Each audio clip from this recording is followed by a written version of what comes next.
Welcome back to another 3D2A development live stream. And this is a development stream rather than a CAD stream because we're not going to be discussing different design techniques today. Instead, we're going to be talking about Glocks. So I have on a special guest today, P80 Ralph. And he is going to be our subject matter expert today on Glocks, our Glock guru.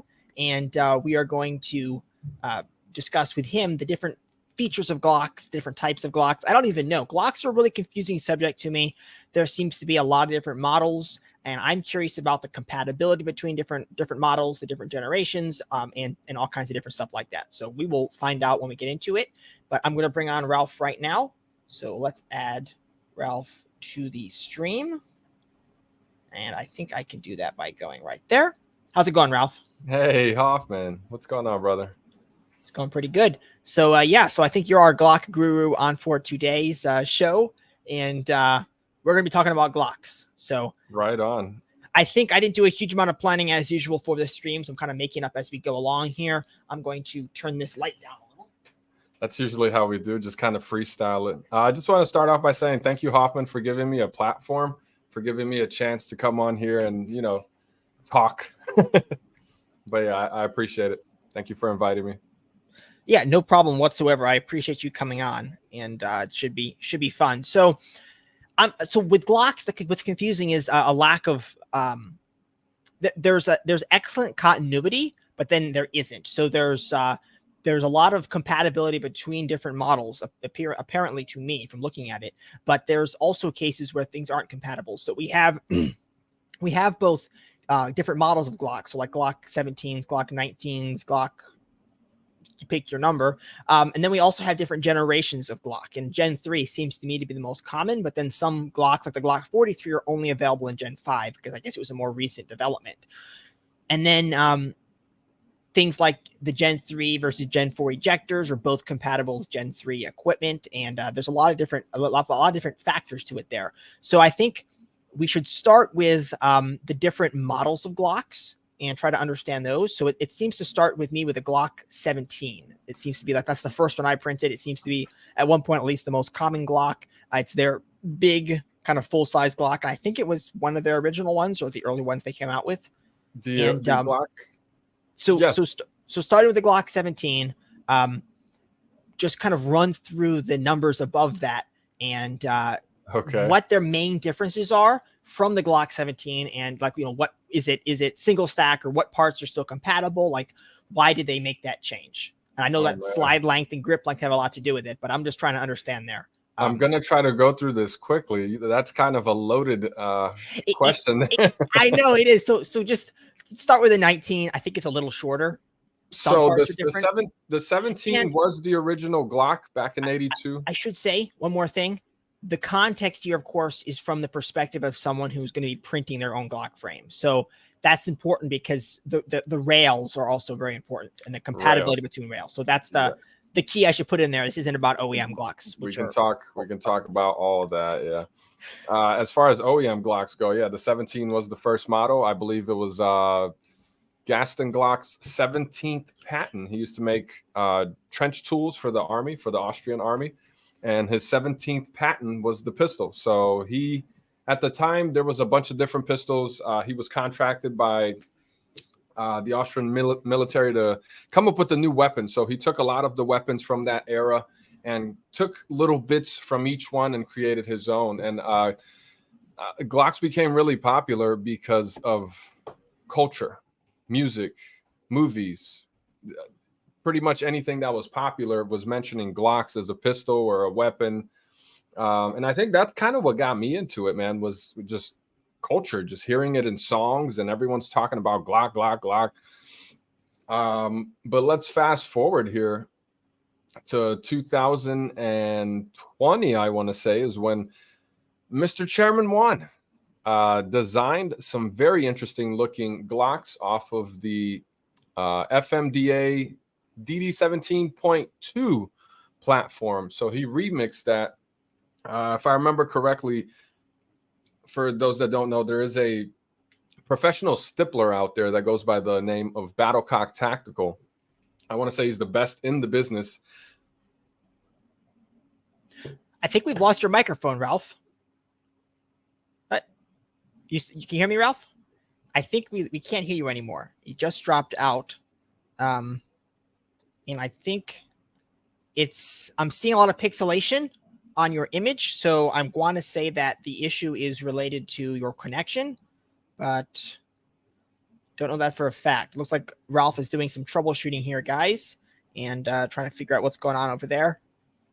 Can't hear him still, but yeah, it's Glock. So the interesting with Glocks is, with AR-15s, the AR is basically the only. It's just one gun, and then different calibers are added in there, which adds some definite variability to it.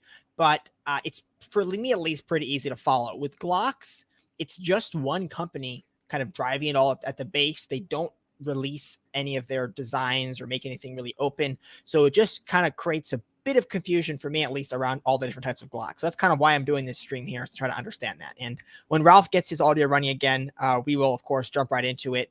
I think we were talking a little bit about the early 3D printed frames and kind of maybe their origins just briefly, and then we'll jump into the different types of Glocks. I still can't hear Ralph. He's very pixelated. Yeah, let's see. I think he's going to try to reset his connection. So we will see.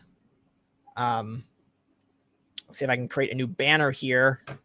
Ralph got.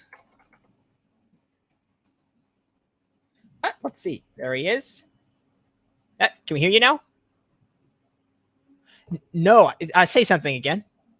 Nope, I can't hear you. I would check the audio, the microphone's connection. So here's what I bet it is. It's probably something under your settings on StreamYard.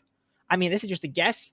Under settings, audio, make sure that the right audio is, the microphone is selected under that settings audio tab. That there's a button in the bottom of the screen, the little gear icon. And he's not muted. So nothing but the highest production here, folks. The pinnacle of the 21st century technology has led us to the live stream. But it's pretty common having technical errors. Let's see. Well, don't show us everything on your phone, though. I don't know. So Nick says, so about those airships, this would be a good opportunity to interlude with a little bit of airship, but we don't want to get so distracted only 10 minutes into the stream. So bear with us here, ladies and gentlemen, or just gentlemen. I'm not sure who we have in here. And we will see how this goes. Let's see. Hello. So that's working, Ralph. We got your audio there. Damn. Okay, there's something going on with my computer. I'm sorry, man. Let me restart it here, and we'll continue from my phone temporarily. Back up. I like it. All right. This image might be better. It's a pretty good image here. Where were we? I think we were talking about printed Glocks, Chairman One. Yes, we were talking about this kind of. Oh, now I have an echo. Well, that's not a problem. I think I can just mute you while I talk, and then you can talk. So I just muted you while I talk. So yeah, so we were talking about you were talking about the FMDA Glocks, which were, I think, the ones that Ivan was working with originally. I actually don't know the exact origins of those. I think that Ivan worked on those a little bit, but we were talking about those, and then how Chairman got involved with texturing. That's kind of how you got interested in Glocks. But that was going to lead into kind of the Glock 17 versus the Glock 19, and some of the things with Glocks that are very common. And then you're going to get into the other different versions of Glocks that tend to be a little bit less well known or have different parts. Yeah. So if I remember correctly, Free Men Don't Ask and Ivan were the ones that came out with the original printed Glock with the little bolt-in rear rails, if you've ever seen that. And then they came up with the newer version, which was the DD 17.2. And I think this is around the time when I was coming into it. Maybe I came into it like 6 months or a year later, but I only got into it because of the Chairman One Glocks, because of the Battlecock tactical not textures, but techniques that was used to sculpt that frame. That really caught my attention, because at that time I was only doing Polymer 80s, and I had done them all, and it was kind of boring. I didn't know what to do next. So I learned how to 3D print, and I started printing Chairman 1 Glocks. Like, that was literally all I was printing for the first, I don't know, like 3 months. It was just Chairman 1 Glocks. Nice. So that's kind of how you got into it. Chairman, of course, makes a lot of the Glock frames. I think I have one of his first Glock frames right here, one of the blocky ones. His Glock 17, and then but that's as far as that's the Glock 17, which is, you know, the first one I printed. It's quite common. The Chairman 1 Glock 17 V1 was the first one I printed as well. It's what I have here. But so that's using the kind of the version 2 rails, which replaced the rails used to kind of screw in from the side. They had screws that would go through the plastic, and they would hold the rail in. Basically, the rail was 2 different pieces. It was not a one-piece rail. It was replaced with the one-piece rail that we now see nowadays, and that's basically on the vast majority of your 3D printed frames. So moving on to the kind of the Glock 19, the Glock 17. Everyone here is probably familiar with how it works. You know, you have rails in front and back. You have a locking block that helps unlock the barrel when the weapon is cycling. You have an ejector, all of that stuff in here. But the Glock 19 is a little bit different. It's a little bit shorter. So what parts are different on the Glock 19 over the Glock 17? I actually have my computer back up and running. If you could switch cameras for me. Let me. Okay. 2 Ralphs. There we go. All right, there we go. And I can hear you now. Hear me now? Are we good? Yep. Okay. We do have an echo though. No. Echo. Do you? Yeah. Let me see. I'm gonna mute you. Now we have no echo. So yeah, it must be your speakers. Hello. Am I echoing? Nope. Okay. There we go. That sounds better. I'm so sorry, man. This is embarrassing. All right. That was only like 4 minutes, so we're good. We're back, guys. And the only difference between the 17 and the 19 is the barrel, the locking lug of the barrel. So the distance between the front rail and the locking block and the locking block itself. All the other parts can be used, can interchange between the 19 and the 17, as well as the 26. But the 26 is like a mini 19 because you can't put a 17 slide on a 26. So I'm looking at the 19 right here. This is the 19, and it looks to me like the parts that are different then is the locking block is different on the 19. Just the locking block, yeah. And the front rails.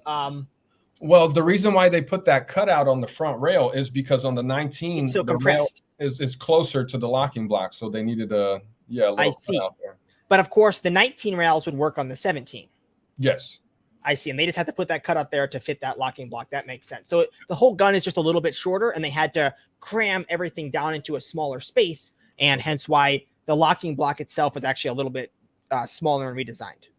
Correct. And between generations, the only thing that really changes there is the diameter of the dust cover. So the opening here on the front is thicker on the Gen 4s and 5s to accommodate for that dual recoil spring. And the trigger housing is kind of pointy. Let me see if I have a trigger housing. So the Gen 5s have this much thicker doubled up recoil spring, and that's why there's a larger area in the front of the frame to accommodate that as opposed to the older single spring. Correct. So the Gen 4 and 5 trigger housings are kind of pointy right here, and the Gen 3s are real blocky at the bottom. So the reason for this is because they wanted to get a better grip on it, so they had to cut material off of the back. So you can see how they slimmed up that rear section there to allow for a better grip. And you can use Gen 4 and Gen 5 triggers in Gen 3s. All you're doing is just clipping the little tabs here at the bottom, just with the little nip trimmers or razor blade or whatever. But that's kind of how I started getting a lot of views and subscribers on my original YouTube channel, was because I was showing people how to use Gen 4 and Gen 5 parts in their Gen 3 Glocks, because at that time, everything was sold out. It was right after COVID, and everything was sold out and on eBay for like double, triple the price. So people were looking for alternative parts. And I was like, hey guys, did you know you can use Gen 4 and Gen 5 triggers? And people didn't really know. They thought it wouldn't work. And I said, yeah, as long as you swap that back plate and you clip the bottom of the trigger housing, you can use that Gen 5 trigger in any generation Glock. And I personally like the Gen 5s better because they have, I don't want to say a better trigger because Glock triggers aren't all that, but it is better than the original Gen 3 Glock triggers. So that's why I started putting Gen 5 triggers on all of my builds. That and the fact that you get way better sear engagement. And that's something that a lot of people don't talk about. The main safety aspect of the Glock is how much sear engagement you have. I've had several builds where the sear engagement is so poor that upon releasing the trigger, let's say on the reset, or even if you just lightly shake it, you can hear the striker hit. So that leads me to believe that if you were to take that to the range, you may get some burst fires. And that's usually what happens. And people, say they got the internal switch or whatever. No, your Glock is just malfunctioning. It's got poor sear engagement. I see. Interesting. Yes. And of course, the sear is you have on your Glock, you have this little hook right here, and that is the basically the tail of the striker. And there's a little bit of sheet metal in the frame that pulls that back and then moves down to release it and fire. So that's interesting. I had not actually thought about that myself. I assumed that it was always kind of in the same range. Yeah, so that's really important. The sear engagement is very important. And when you're using out of spec parts, and I want to just point out here, all of these aftermarket lower parts kits that are being sold for $30, $40 with, zero markings or numbers on them, those are all coming out of the country, Taiwan, China, wherever they're getting them from, but they're not made in the US. I think the only aftermarket lower parts kit is made by Shadow Systems, and you can buy Shadow Systems lower parts kits. They are Gen 3, Gen 4 style, but they do also work in your printed frames. I usually use the Gen 4 trigger housings on all of my Gen 3, like the Chairman 1 Glocks that I build. I always use the Gen 4 trigger housings just because that rear pin is a little hard to get in there, and you're tapping and it's not going in. And I found that the Gen 4 housing lines up better for whatever reason, and I don't struggle with the rear pin. Interesting. So, I have noticed that myself. I've had plenty of issues with both. Really all the frames I've done with the trigger housing, which of course is the insert back here that Ralph has been showing you. I've had lots of issues with that lining up as well. It always requires quite a bit of just kind of working it in to get it to fit properly. So while we're on this subject here, before we move on to the other types of Glocks, while we're on the Glock 17 and 19, we've been talking about the generations of the different generations a little bit. So basically Gen 3, 4, and 5. Obviously, there's older generations, but at this point, those aren't really relevant. So the biggest difference I have seen has to do with the ejector pin. So let's talk about the ejector a little bit. So the Gen 3 ejector, I have an example of one, right? I want to say the contact surface on the ejector much larger. is larger on the Gen 4 and 5s, and they kind of twisted it a bit. So as if to kind of swing the shells off. Exactly. So this is a Gen 3, and it's quite pointy. It just goes down to a little point right there. And this guy right here is a Gen 4. And I was told, and the Gen 4 got a little twist and is a bit thicker on the end, which makes sense. I don't understand the little pointy point myself. But I've had the biggest improvement I've had with any of my Glock builds in ejection is just putting a Gen 4 ejector in there has caused a huge improvement in ejection. I've never had a Glock, I've never had a factory Glock, but I've never had a printed Glock run well with the Gen 3 ejector. They always have issues with stove piping and brass face, always. So I don't quite understand why the Gen 3 ejector even exists and how factory Glocks get it to work, because I've never had success. Even using factory, like an OEM, I've been doing a lot of my stuff with this OEM Glock 19 slide, and with the Gen 3 equipment, with the Gen 3 ejector specifically, I still had issues with it. So have you had good results with Gen 3 ejectors in the past as well? And how is that even possible? I just always swap them out. Yeah. But that's why I say I just use the Gen 4 trigger housings. I don't even bother with Gen 3 anymore. But one thing you mentioned there, stovepipes are actually caused by friction. A stovepipe just means the slide is dragging. So stovepipe is not necessarily a result of the ejector. But it seems like it can be, though, because I have had issues with friction in the past, but I've cleaned them up and I still have ejection issues. And when I swap the ejector, it gets a lot better. So that's just why I bring it up. And it's to me, it's been kind of strange because I don't see how it could make that big of a difference, because both of the ejectors are appear to function. I mean, they're just hitting the edge of the brass and then causing it to tilt and fly out of the gun. So it's a weird thing to me. That's why Glocks to me are very finicky. Like an AR is pretty much nothing can go wrong. But with a Glock, it's understandably, because the way it operates, but they've always been very finicky getting them to run, and they seem quite picky about the different parts and how everything's set up internally. Those are builds, because you have to understand the AR has a military specification, mil spec. Glocks do not. All of the aftermarket parts and everything that's coming out that's not from Glock is just somebody taking calipers to reverse engineered. Glock. Yeah. And there's no specs for Glocks. So it's really hard to get every single company making the same things. And when you start buying, that Gucci slide with that Gucci barrel, and then you have the Zev trigger with this connector and that trigger shoe, that's called tolerance stacking. And then you're sitting there at the range just, why is this thing not running? Mm-hmm. Because you've got, parts from like 5 different manufacturers, and they're all made to different specs.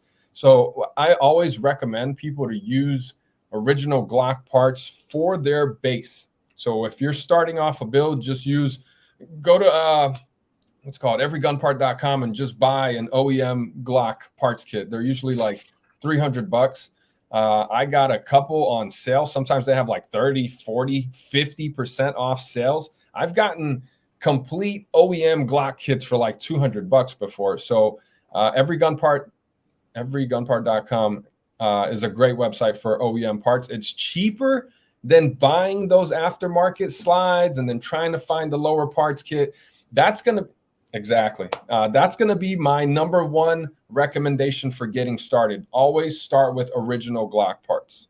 So I can second that. I have used aftermarket parts with mixed results. I had a lot better results using the slide and lower parts I purchased on Gunbroker, which is where I got them from. But it's interesting. There's just so many little websites out there that sell some Glock parts, and a lot of people sell a slide, or they'll sell a partial lower build kit. So it's difficult to find a company that sells everything. So everygunpart.com, check it out, guys. If you're looking for Glock parts, I'll have to check that out myself. Not affiliated. There's no code. Yeah. You just got to check all the time, because I think what they do is they buy maybe like police recovery guns or something, because some of the guns look pretty beat up. And they always have different inventory. It's not like a generic photo for the Glock 19 lower parts kit. No, whatever the photo is what you're getting. So they're taking pictures of every single parts kit individually. So that leads me to believe that they're buying like police guns and just stripping the receiver or something. I don't know. Interesting. Yeah, I've seen that on Gunbroker, but that's probably they're just lotting them out. That does make sense. So I'll have to check that out. So that's the ejector is Gen 4 versus Gen 3. And then, of course, I have the only Gen 5 Glock I have is the little Glock 43 by Neutron Nick. Shout out to Neutron Nick. And it has an ejector which is similar to the Gen 4 ejector. It's a little slimmed down. Gen 5 ejector. This is the Gen 5. It's similar to the Gen 4. It's just a little skinnier. Yeah, that's right.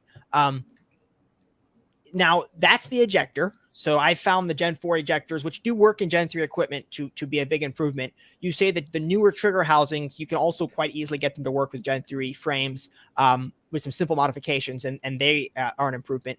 What other parts are different between Gen 3, Gen 4, and Gen 5 that are compatible and like worth upgrading? I think let's start with what doesn't work. So from the Gen 5, your slide stop or slide catch is not compatible because it's the dual, the ambi. The magazine button, that's ambi, so that's not going to work. But everything else will work. So trigger bar, the slide, you can put a Gen 5 slide on a Gen 3 frame, and I have a remix pack from Chairman Juan on my Odyssey. Yeah, I was going to say Rumble. On my Odyssey, and it's actually all of the Chairman Juan 19X Glocks, but the inside here, as we were talking about earlier, has been opened up for that dual recoil spring. And there is some more information in the pack. I don't want to get into details here, but I've built many Gen 3 Glocks with Gen 5 slides, and people are like, how are you doing that? All you got to do is just swap that dual recoil spring for a Gen 3 with the little adapter on the slide. It's pretty easy. I have tons of videos on my Odyssey showing how to do this.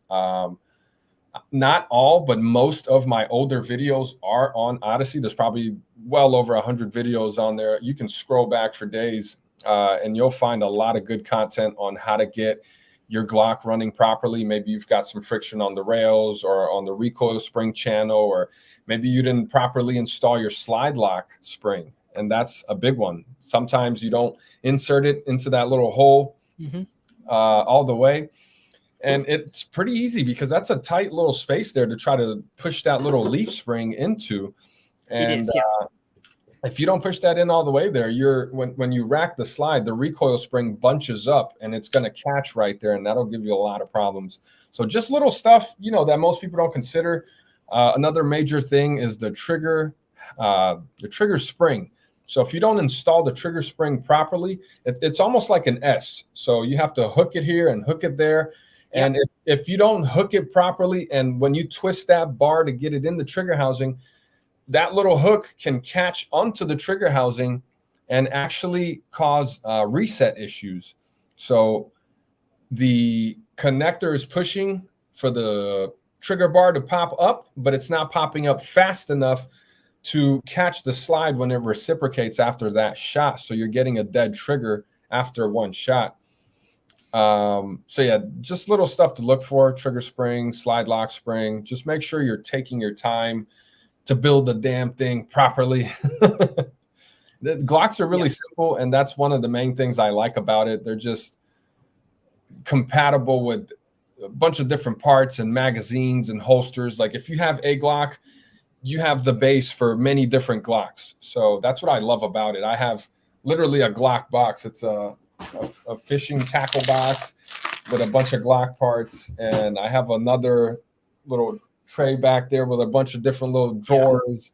So yeah, lots of Glock parts on hand. Well, I love them, and I have so many. And they do run well. So that's kind of covers Glock 17 to 19s in a very brief way. So moving on, version wise, just kind of what comes after a Glock 19. I think it's like a Glock 23, or I don't even know. 26. If you're speaking about 9mm, it's going to be 17, 19, and 26. So that would be full size, middle, and baby Glock. So the 26 versus the 19. What are the big differences? So the 26, they chopped about an inch off of the front and an inch off of the bottom of the frame.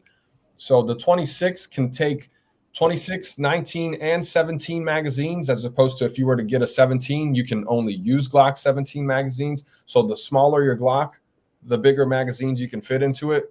Yeah. But of course it won't line up or blend properly. But yeah, that makes sense, just because the longer pistol grip blocks a shorter magazine from fitting.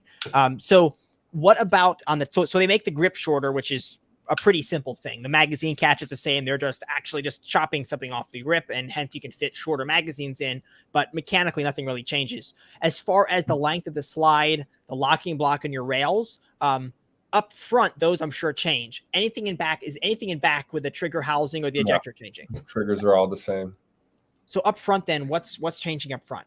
So it depends. If you're talking about a printed build, they're still going with the original 2-pin design, but if you're going with the Polymer 80, they actually went with the 1-pin. They removed the locking block pin, and I wanted to touch on this because I've seen a lot of printed frames where they're removing the locking block pin, but they're not compensating for the lack of clearance there for the slide stop.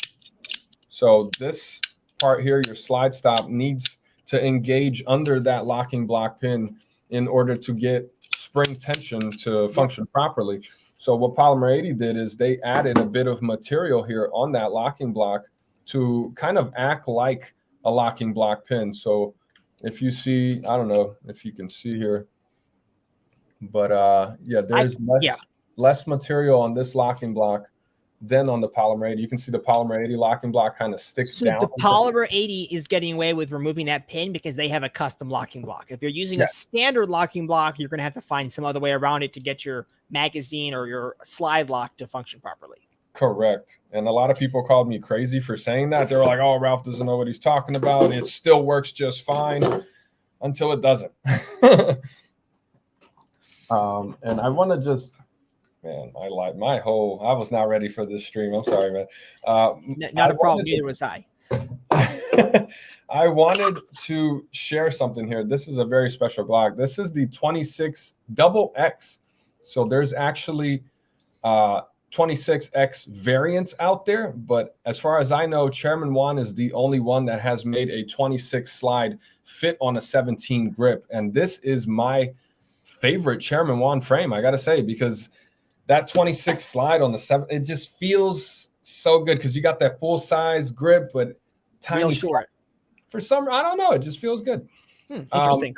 There was but as far as on a printed frame, just basically what I'm wondering is the between a 19 and obviously between a 17 and a 19, your locking block changes and the front rails have to be changed a little to function with the new locking block because you're packing everything in a shorter space.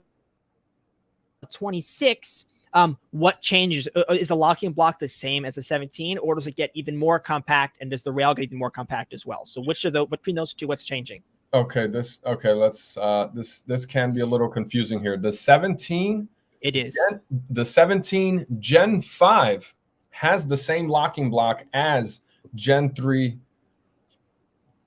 I'm sorry, as the 19 and the 26. So they all have the same locking lug. So that's on Gen 5s. That's why I wanted to start with that. So regular 17, Gen 3, Gen 4, Gen 2, Gen 1, the locking block are completely different. However, you can use a Glock 26 locking block in a Glock 19. That does work. I've done it before. It's the same locking lug. That's the only thing really going on there is you're looking for where the barrel is riding and locking into. So that's why you can't use a Glock 17 slide on a Glock 19. However, if you have a Glock 17 slide with a Gen 5 barrel, you can. So you could make yourself a 19 long. So sticking with this is why I say it gets confusing, because the different generations, you have different models and you have different generations that change the compatibility. So for sticking with Gen 3 for a second, you have the 17. It has a different locking block than the 19, and with Gen 3, the 26 locking block is also different from the other two, right? The 26 and 19 have pretty much the same locking block, except the 26 locking block, they just cut the legs off of the front a little more. But like I said, you can use those interchangeably. I'm sorry, no, the 26 can be used on Gen 3. Yes, the 26 locking block can be used in the 19, but the 19 won't fit in the 26 because the little legs are too long. That makes sense. And because of that, the barrels are also interchangeable. So could you take a 19 slide and put it on a 26 and get a long 26? Yes. Okay. So this is why Glocks are so confusing, because of all these little subtleties. So I'm starting to understand a little bit when it comes to that with the 26. So with Gen 3, they made some little tweaks so they could fit the same locking block as the 19 in less space. And that's why it works in one direction, not the other. But the important thing here is, of course, that the barrels work with both. Unlike the 17, which everything against the 17 barrel won't work with a 19 or 26 with Gen 3. Now with Gen 5, you said they've changed it so all the locking blocks are the same. Yes, correct. So the Gen 5 slides all are interchangeable. Obviously, you can't put a 26 slide on a 17 frame, or you can't put a smaller slide on the bigger frame. You can put bigger slides on smaller frames, but not the other way around. Well, you might be able to. No, I don't know. I've tried. So one of the things that was really experimental a while back, and I remember this vividly, was trying to chop the Glock 17 Polymer 80 to accept the Glock 26 slide.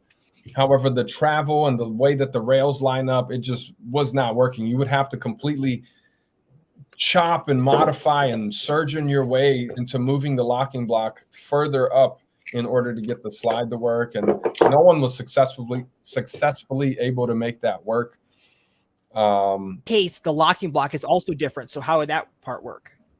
Even if you did get stuff to Yeah, so it's a lot of modifying going on there. I was able to actually fit all Gen 5 parts in the Polymer 80 build, and that's including the ambi slide stop, the dual recoil spring, the trigger. I mean, pretty much every part except for the mag catch button, because there was no way. I mean, I didn't want to cut the frame and try to modify that somehow. But if you have enough time and patience and the right tools, you can make anything work. There was a question here that a guy asked a little bit a while ago. He said, do you trust and use 80 lowers more than 3D frames? Let's see. I think I highlighted that one. Yeah, I'm highlighting them as we go. And like at some point here, I'll bring them up and let's go through all the highlighted ones. But yeah. Oh, okay. This is a loaded question. Well, so heavier trigger spring for better follow-up shots and resets. Yeah, I usually use the Zev 6-pound trigger spring on any triggers that I want to feel better, and then I'll throw like a Apex connector or a Ghost connector in there or something. But this frame here, I did a video on this a while back. This is my frame that has been annealed. This is Protopasta in HTPLA. So this is a high temp filament. If you anneal it, it pretty much turns into a real frame. This is the only frame that I would trust along with this one, because this is also annealed. HTPLA from Protopasta. These are the only frames I would trust to carry. However, I personally would never carry a 3D printed build. To me, that just doesn't sound like a wise idea, going out in public with a printed gun. You know, if that's your only option, you know, and it's legal in your state, why not? But yeah, I would prefer, and I used to, before I bought real Glocks, when I moved to Texas, I used to carry Strike 80 builds. So yes, those are 80% builds, no serials, Gen 5 slides on Gen 3 frames, and they were all 100% reliable. Once again, you could go to my Odyssey and check out all the old videos on those builds. I used to have a series called the First 50, which was I would always present my new build and showing the first 50 rounds being fired, and it was always flawless until I got to 3D printing, and then had issues. I was like, damn, I can't do the first 50 no more. So moving on from the 26, it sounds like the 17, the 19, and the 26 are all very, very similar, and just basically tweaking grip length and slide length, and you know, whatever internals need to change to do that. But what's important is the entire trigger the same on all those, which is nice for compatibility reasons. Yeah. Within one generation, of course, the different generations have changes, but yeah. So Gen 3, all triggers fit all frames as far as 9mm goes. Moving on, and I assume that's the same on between Gen 5 frames. Yeah, like all Gen 5 triggers would fit all three of those. The only thing you're swapping is the ejector if you're swapping calibers. So like if you're going 40, 45, 10mm, or 357 SIG, you're swapping to the appropriate ejector for the caliber. Okay, and we'll have, that's like the calibers, of course, is a whole separate thing we'll have to get into. But right now we're sticking with 9mm, maybe 20. Nines. Okay, nines. Yeah, I know. I think once you add calibers in there, it's too much. Okay. So moving on from the 26, is there, I believe, is a 34 after the 26?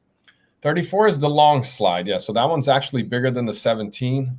So the numbers progress up as newer models come out. So the 26, you can tell, was a little later. So from 20 to, I think it was 24, those were 2021 was 10 and 45. So they were coming out with the big Glocks first.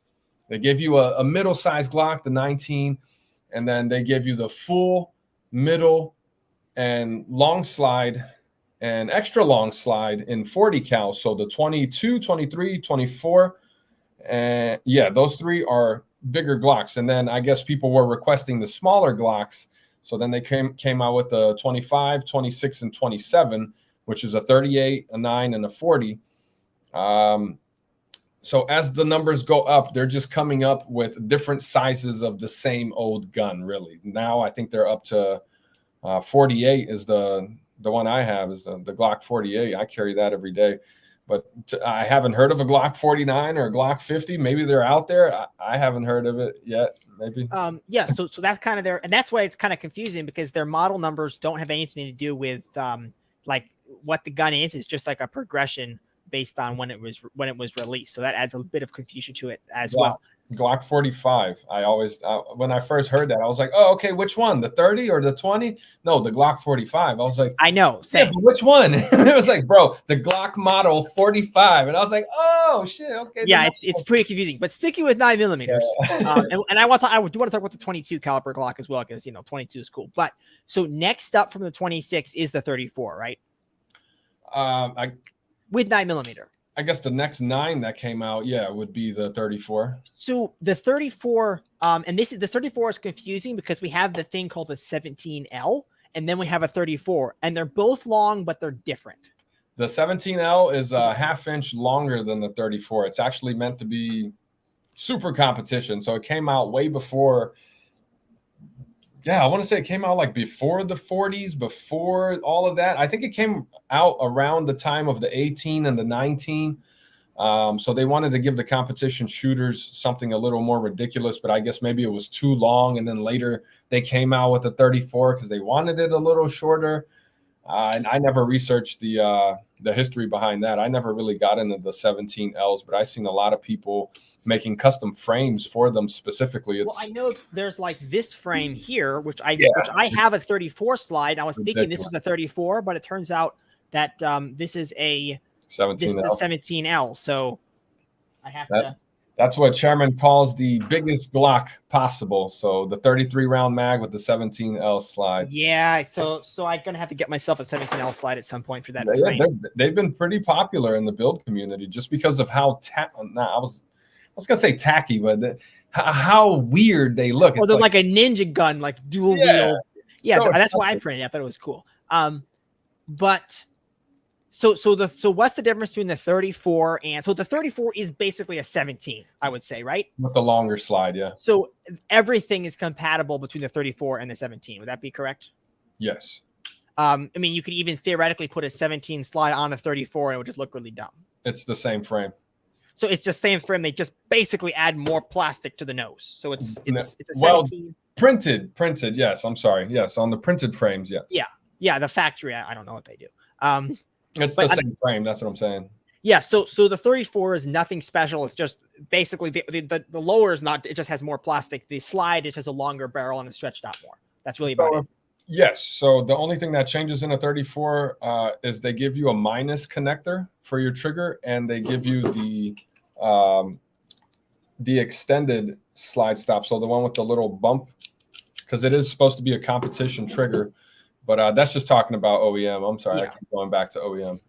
So those are just minor differences, of course. They're still compatible parts. You could put those parts on a standard 17 if you wanted them, right? Yeah, of course. Okay. So we're at this point, we have the 17 and the 34, then we have the 19 and the 26.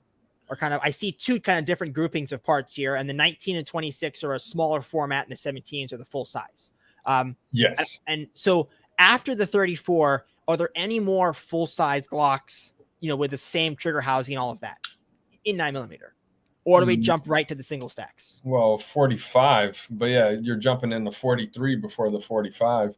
So that's, I guess, what we get into next. And the 43 is what I just printed. Well, the 43X, which is an extended grip, I think. But jumping right into the standard Glock. And I know we're skipping a lot of stuff for all the viewers out there. There's a lot of different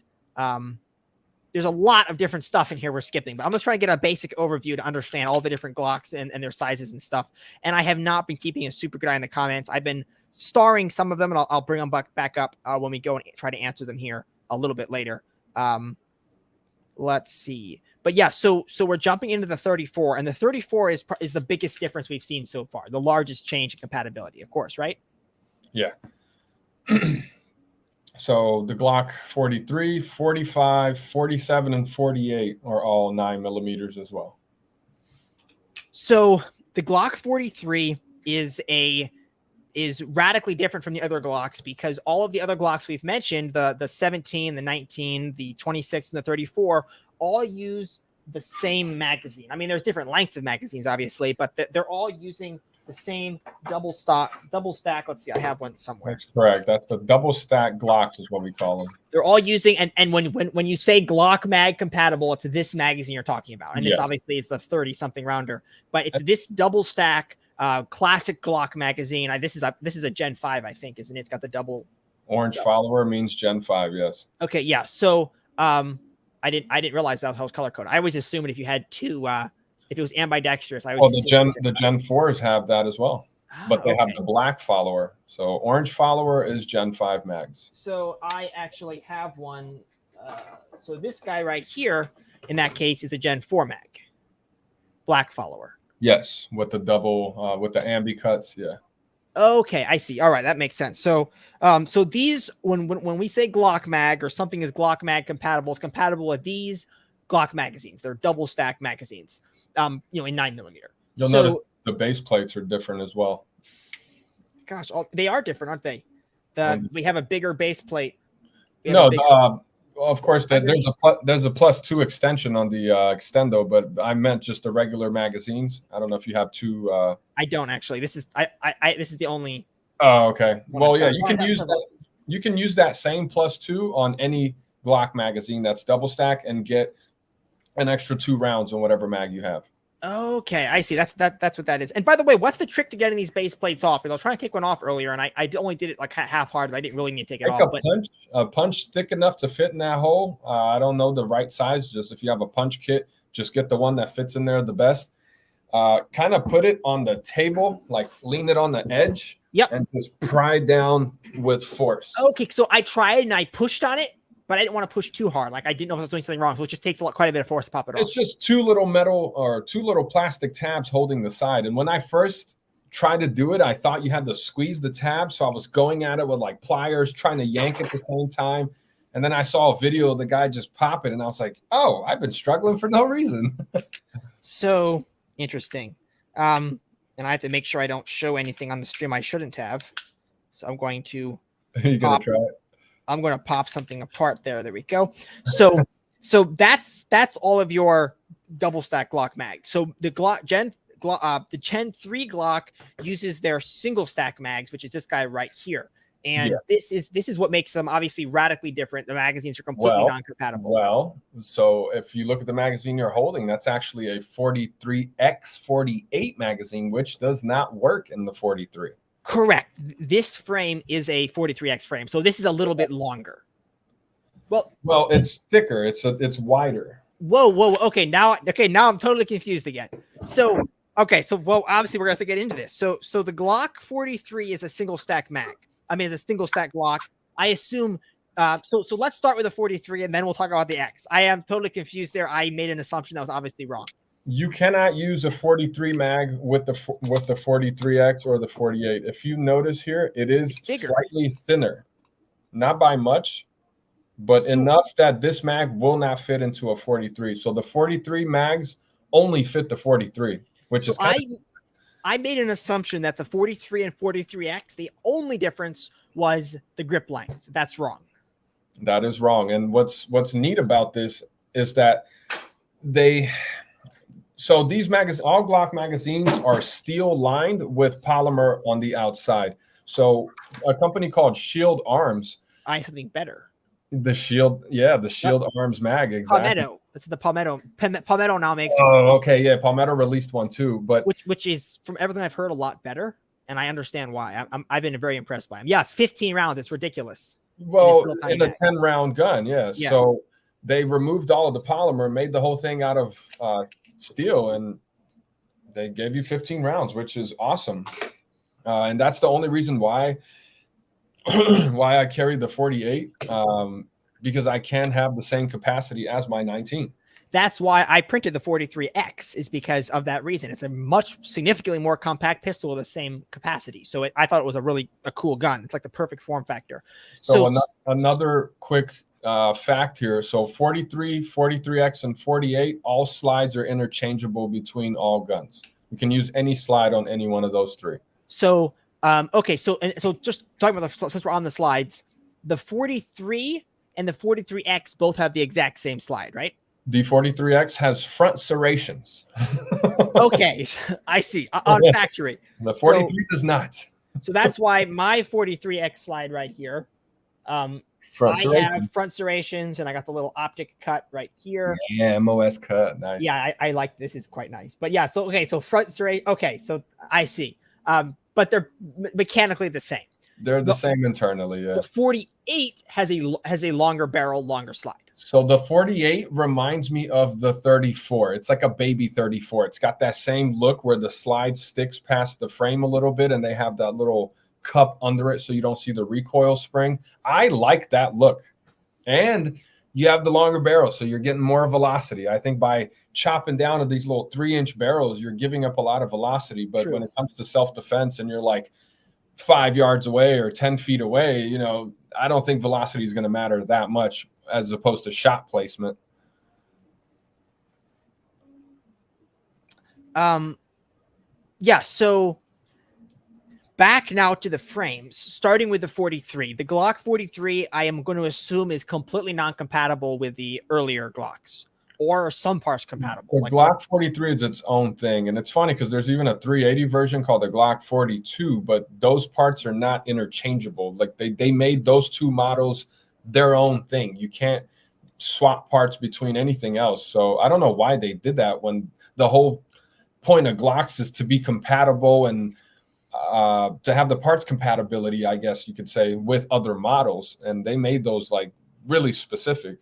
I want to say those are backup law enforcement guns, maybe like an ankle 9mm or something, you know? I see. So there's a comment here, 43L still rules. I'm going to assume the Glock 48 is a 43L, basically. No, the 43L would be a 48 slide on a 43. So that's what I mean. Yeah. So you're getting 6 rounds with the long slide, which to me, again, it's pointless. It's ridiculous. Okay. Because they're all compatible. So moving on to the 43X. So the 43X versus the 43, what changes? And just me looking at it, I assumed it was just grip length, but now I'm hearing that it's a little bit wider. So what other parts are different? Is the trigger the same? What other parts change? The slide release is also different. There's a different cut for whatever. Yeah. So for whatever reason, they have 2 different part numbers. I haven't had an issue using either one in the frames I've tried, but I guess in Polymer 80, the Polymer 80, what's it called? PF9SS. I guess it matters which one you use in that frame just because their locking block rail system is different. But otherwise, yeah, it's just the grip is a little thicker to accommodate for that 10-round mag. Everything else is the same, yeah. Okay, so very, very similar guns. It's just the weirdness with the width of the magazine well, basically. Exactly. And the length. Yeah. Okay, so next we'll move on to the 48. But first, I'm going to highlight you. I'll let you discuss whatever little details you want here in the comments. In fact, I'm going to highlight a comment here for you. Let you discuss this. I have a printer beeping at me. Let's be a second. I'm going to investigate why. Okay. 34 is greater than all. I agree. I love the 34. That was one of my early builds. The 34, something about it, man. That long slide. So my 34 build was built on a Polymer 80 PF940CL, which is a compact long.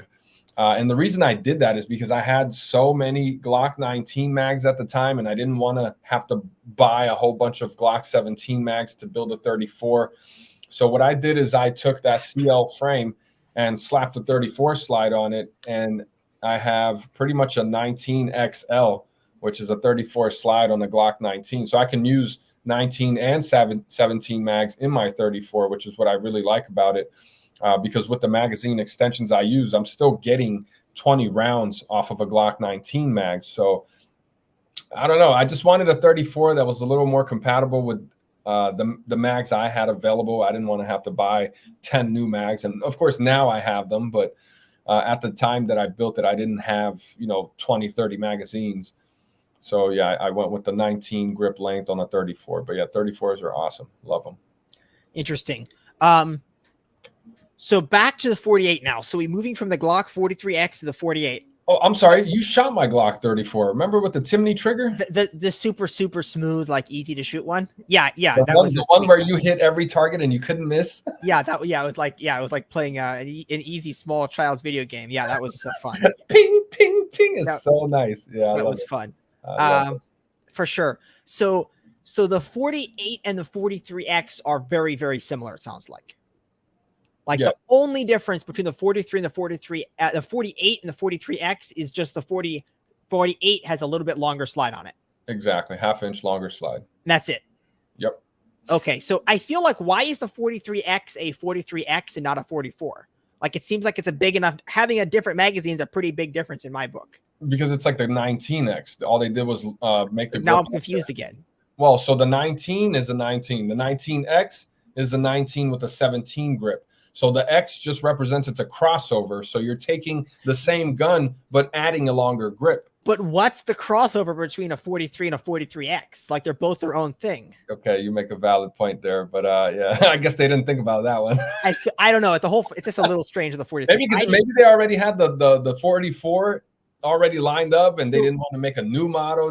I don't know. So we just covered all the common Glock 9mm handguns. And it seems pretty simple to me. You have the 17, 19, 26, 34, and then you have the 43, 43X, and 48.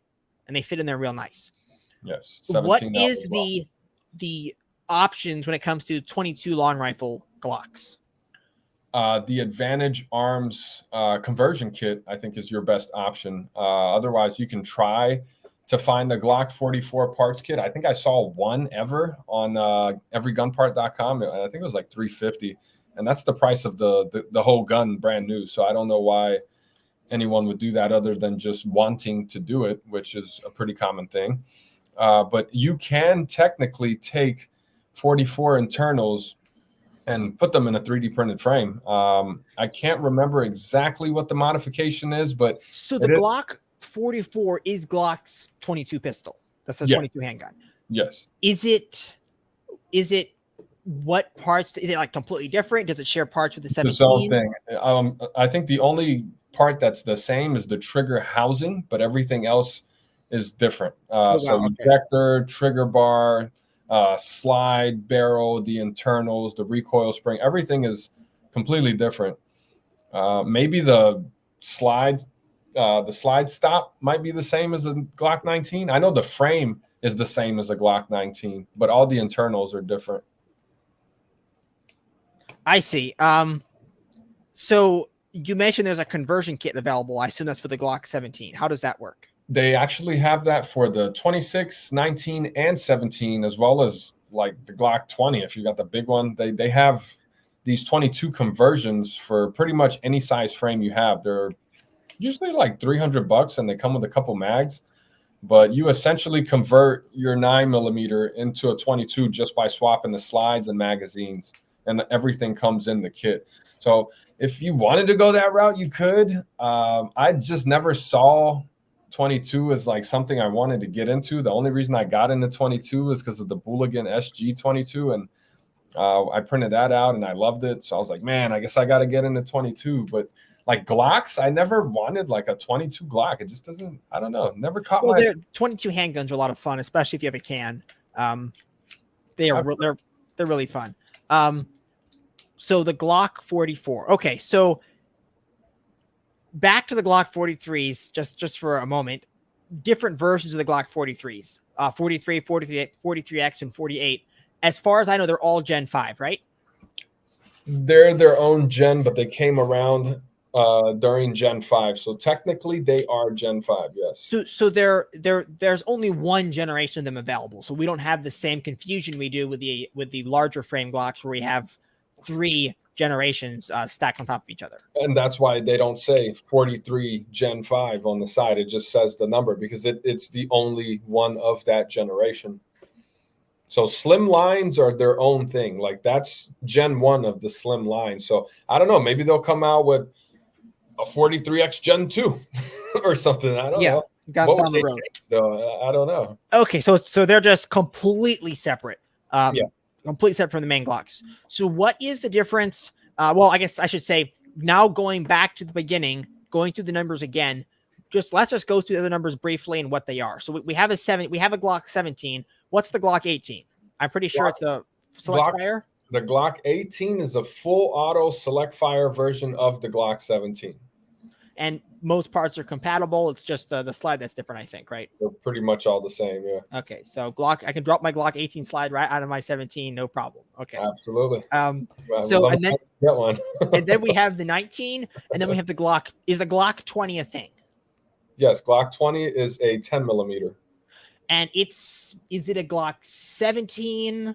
It's bigger as far as length, and it's just a chunkier 17.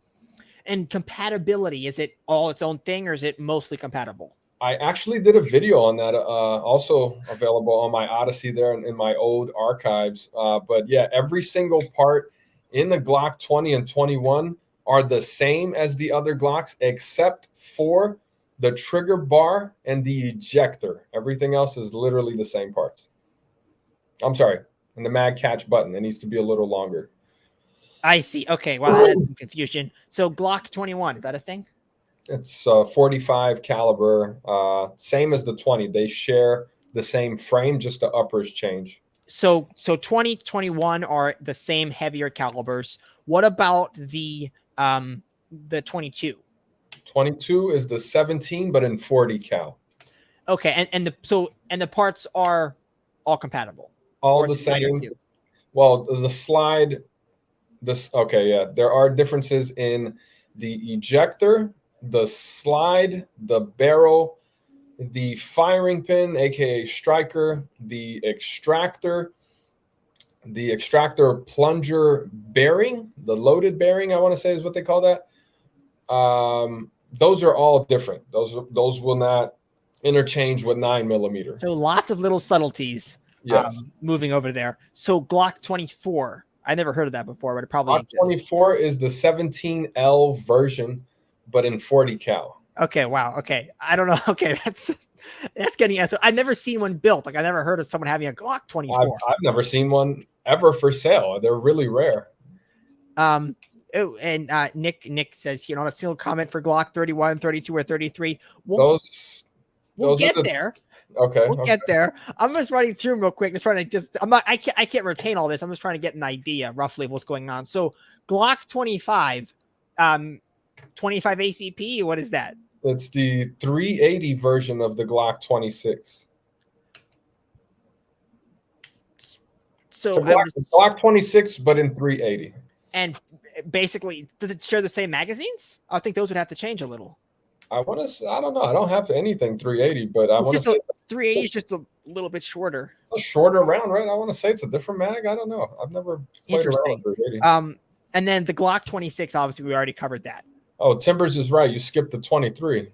Did I? No, I think I mentioned the 23. No, the 23 is the 19, but in 40 cal. Yeah, we mentioned that. We kind of skipped over because these are kind of esoteric. I'm just trying to understand, and it's a different. It's a 17, but it's different enough where calibers are the difference in the numbers. So Glock 27. Glock 27 is the Glock 26, but in 40 cal.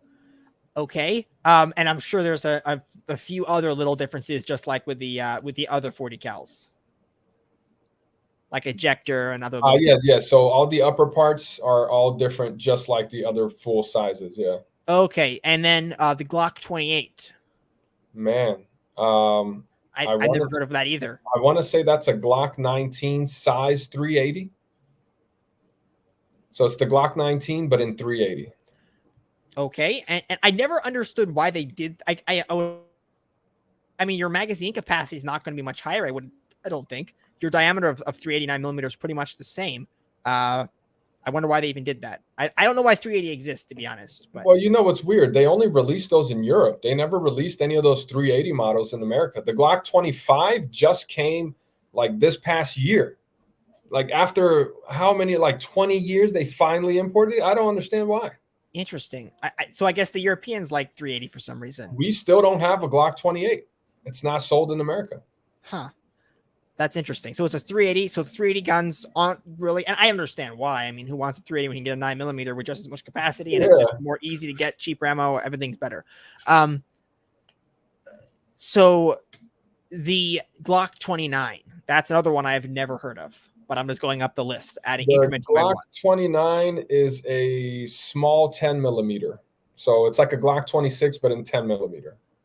Okay. So all these numbers here going up kind of in the lower numbers here in the 20s, it seems like they're just taking either the 26, 19, or 17 and then rechambering it and tweaking what they need to get it to run well, basically. Yeah, exactly. So they're, as the numbers go up, they're just building different sizes and different calibers. I see. So Glock 30. Glock 30 is a 45. So that one I want to say can use the same mags as the Glock 21. So the Glock 29 and 30, I think I don't have either one. I'm just going based off of memory here.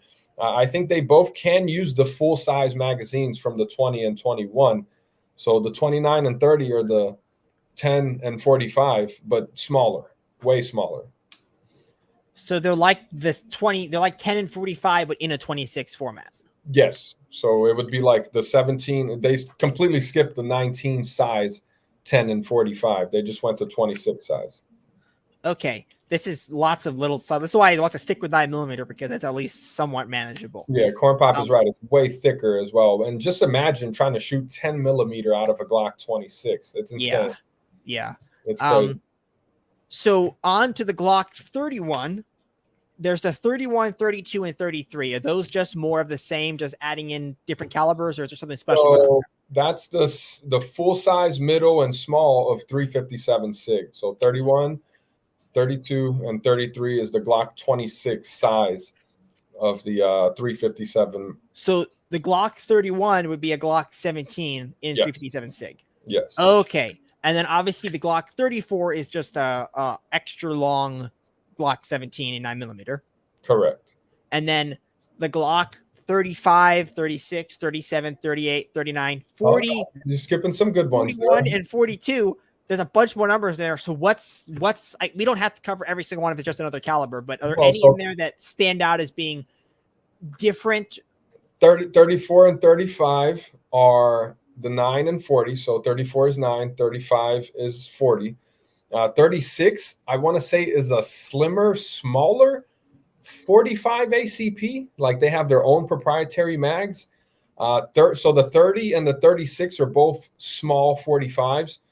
The 37, 38, and 39 are all 45 GAP, which is the Glock automatic pistol caliber. They came out with a shorter 45 ACP so that they can use the same Glock 17, 19, and 26 frames with the 45 caliber, which is crazy, but a shorter. They made their own cartridge to fit it. Okay, that's interesting. Yeah. And what number does that bring us up to now?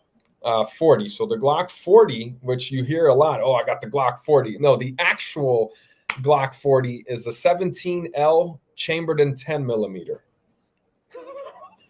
So that 10 millimeter is a Glock 40. So it's basically this, but in 10 millimeter. 10 millimeter. I could be wrong. Maybe it's a Glock 34 and 10 millimeter, but the slide is pretty damn long. Okay. And the 41 is the 45. Kind of at this point, they're practically pulling a Keltec on us. So 40 and 41, once again, is the 10 and 45. Same gun, just different caliber. Yeah, so as Nick says, Ralph is one hell of an encyclopedia. Who needs Google when you got Ralph on your team? That's kind of how I feel. So but I obsess over things really easily, man. I don't know why, but Glocks was something that I obsessed over, and I just keep digging and watching videos and learning more. Like, you can never learn too much. Well, evidently not when it comes to Glocks. That matter. But so now we're up to the Glock 42. So far we've had a couple weird oddball stuff in here, but a lot of what I'm seeing is just taking the 3 original frames, the 17, 19, and 26, and just putting different calibers through them and mixing and matching grip length and slide length between all those. But not much is really changing other than a couple of the ones in like 45. So Glock 42 is what? 380 version of the 43. So 42 and 43 is 380 and 9. So the 42 is the first of the kind of the slimline models. Yeah, correct. Okay. So I want to. So I don't remember the release. I want to say that was before I got into guns, but I think it was like middle of 2010s. So maybe 2014, 15. I could be wrong. But yeah, that's probably the only 380 that the U.S. market got. I don't know why, but the 42, and you don't see them too often. I don't see many people with 42s. I don't know. yeah, I haven't really heard of them. But I don't know. I just feel like just go with 9mm if you can get it in the same format. The recoil is not really bad. It's so now we're up. Now we're into the Slimline. So we have the 380. We have the 43, and then we have the 43X, which has a different magazine, which is, to me, seems like the ultimate Glock. The 43X is the perfect size. I agree. We can now get 15-round magazines. Everything about it, I mean, it fits perfectly. It's not too small. I like it a lot. So to me, the biggest thing is the weight. It's so much lighter and slimmer. I can wear a t-shirt with shorts and it conceals so nice. Yeah, it really is nice. So and the 43X, 43X, and the 48's a little bit longer barrel. So what's the 44 is the 22 version, of course, right? Yeah, so it's a Glock 19 and 22. Okay. Which I saw some mixed comments in here about it. Let's see. I think someone commented something on it. They said, I don't know where it was, but I saw something about the 44 having issues, or the 44 being they did a bad job with the release. So I don't know. Because they're using 22 is a weird round, especially in the pistol, because it's not really powerful. So they're trying to get the Glock platform to cycle a tiny little round. Well, I imagine it will be straight below back like every other 22. They're not trying to make it recoil operated or something, right? It is, and they did compromise on a couple things. So imagine the slide being a skeleton. So that's why you see lines around the Glock 44 on the top and the bottom. That's the skeleton, and then the rest of the slide is made of polymer. So the slide is actually plastic with like trying to get the mass down. Yeah, and I see. Yeah. It's kind of picky with ammo too. I think if you don't have the proper ammo, and I think that's with any 22 has been my experience, that depending on the ammo, it kind of just wants to nosedive into the feed ramp and get pinched on the bolt or the slide, whatever it is. I've put a lot of rounds to the Taurus TX22. That's that, and then of course the Ruger Mark series pistols I've shot quite a bit. But the little Taurus TX22 I like quite a bit. I just want one that's printed. It's actually like a good gun from Taurus finally. And it after like 5,000 rounds, I've had it's got internal, I got to take it all apart. It's got internal gumminess basically, and it just does not run well, no matter how much external cleaning you do. So it all needs to be stripped down to the individual parts. But it would be cool to have a 3D printed 22 caliber handgun. And that's why I've been thinking a Glock 44. But yeah, parts kits, it sounds like are hard to find. But yeah, Karn Pop says here, find them, they're out there. Taurus TX22 is very reliable. I mean, I ran a huge, and it just kept on ticking until now. I basically what happens now is I get light strikes due to fouling. So above the Glock 44, we have the Glock 45. And this is one I actually hear quite a bit, and it seems like there's quite a few parts kits around. So what is it? Why is it such a big deal? And why is it not chambered in 45 ACP? So the Glock 45 is just a black 19X. That's all it is. Wait. So the Glock 45 isn't that. So a 19X is a 19 slide with a 17 grip. Correct. And the Glock 45 is just a black version. So it's literally the same stupid gun. I'm sorry. No, I'm sorry. You get front serrations as well. Wait. You say of the black version, Glocks are normally black. No, the 19X is FDE, or Coyote Brown, as they call it. You're telling me that for the longest time, Glock didn't make a 19X in black? Yeah, so they had to come out with the 45. That's ridiculous. That's spammy. At this point, we're being spammed by Glock. Okay. I did not realize it was that bad. Oh my goodness. Yeah. So yes, okay. The Glock 45 is just a black 19X with front serrations on the slide. Okay. And you can get MOS cuts. They're nice. The 19X only comes in an iron sight configuration. So the 45 gives you the Availability of the MOS mounting system. Wow, I sound like I work for Glock here. Might as well, right? So yeah, exactly. Moving on. Yeah, I don't know why. Yeah, they need to get you on. Big fan. So Glock 45 total scam. Moving on to the Glock 46. What's the Glock 46? Well, hold on. The 45 is more popular than any other 9mm, I think, because everyone wanted the black 19X with the MOS cut. So that's why the 45 is such a I would take FDE over black every single time. No exceptions. Okay. So the 46 so people are I don't know. It's like it's a color. No, you don't make a new model for a new color, guys. Please. They needed a new model. They needed a new model designation because it's a black gun. That's so bad. All right. So the 46 is a weird one, man. The 46, I want to say, was only released in Europe, and it was by request because I think there was, I don't remember if it was the specific military or the specific police department, but someone requested that you have a Glock that can be taken down without pulling the trigger. For some reason, I guess these guys are not smart enough to rack the slide back to check that the damn thing is empty. But a Glock 46 essentially has a button on the side that looks like a safety that allows you to remove the slide without pulling the trigger. So what is it? Is it a Glock 17? It's like a 19, yeah. Okay. Okay, so very esoteric. I think I heard of that. I heard that was a thing.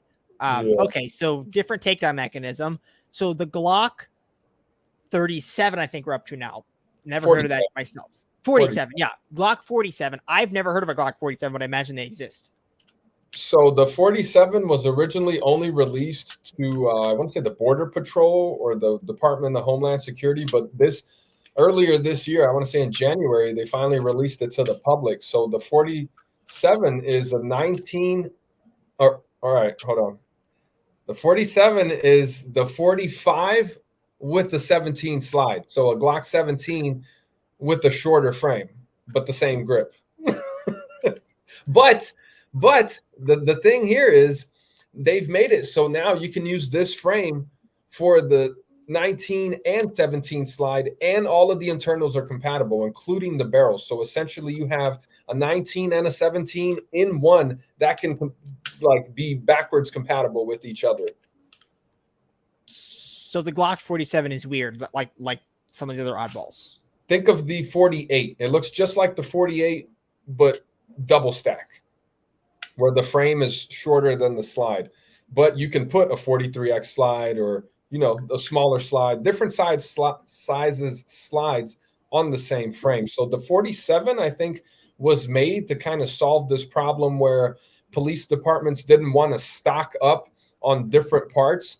So by having your department carry the 47, now essentially your armorer only needs to carry Glock 19 parts because they're all the same, as opposed to having 17 and 19 barrels and locking blocks and everything. So the 47 is just another reason to come out with a Glock. And from what I heard, now they're not giving you the 4 MOS plates. So all the Glock MOS models come with 4 mounting plates in this little box. Well, not a box, it's like a cardboard. But the 47, they only give you 1 plate and a plastic RMR cover. So the older Glocks have metal RMR cover, so it looks like the slide until you unscrew it and remove it. Then there's this huge cut on your slide. But yeah, for some reason the 47, they cheaped out, and yeah, they put a plastic RMR cover on there. I think that was a bad move on their part. Interesting. And then so the Glock. So once again, weird compatibility thing for some government agency. So Glock 48 we've already covered. It's just a Glock 43X with a longer slide, and that kind of sums up all the different Glocks, not counting. James asked, is 47 the best Glock? I'm gonna say the 43X and 48 is the best Glock.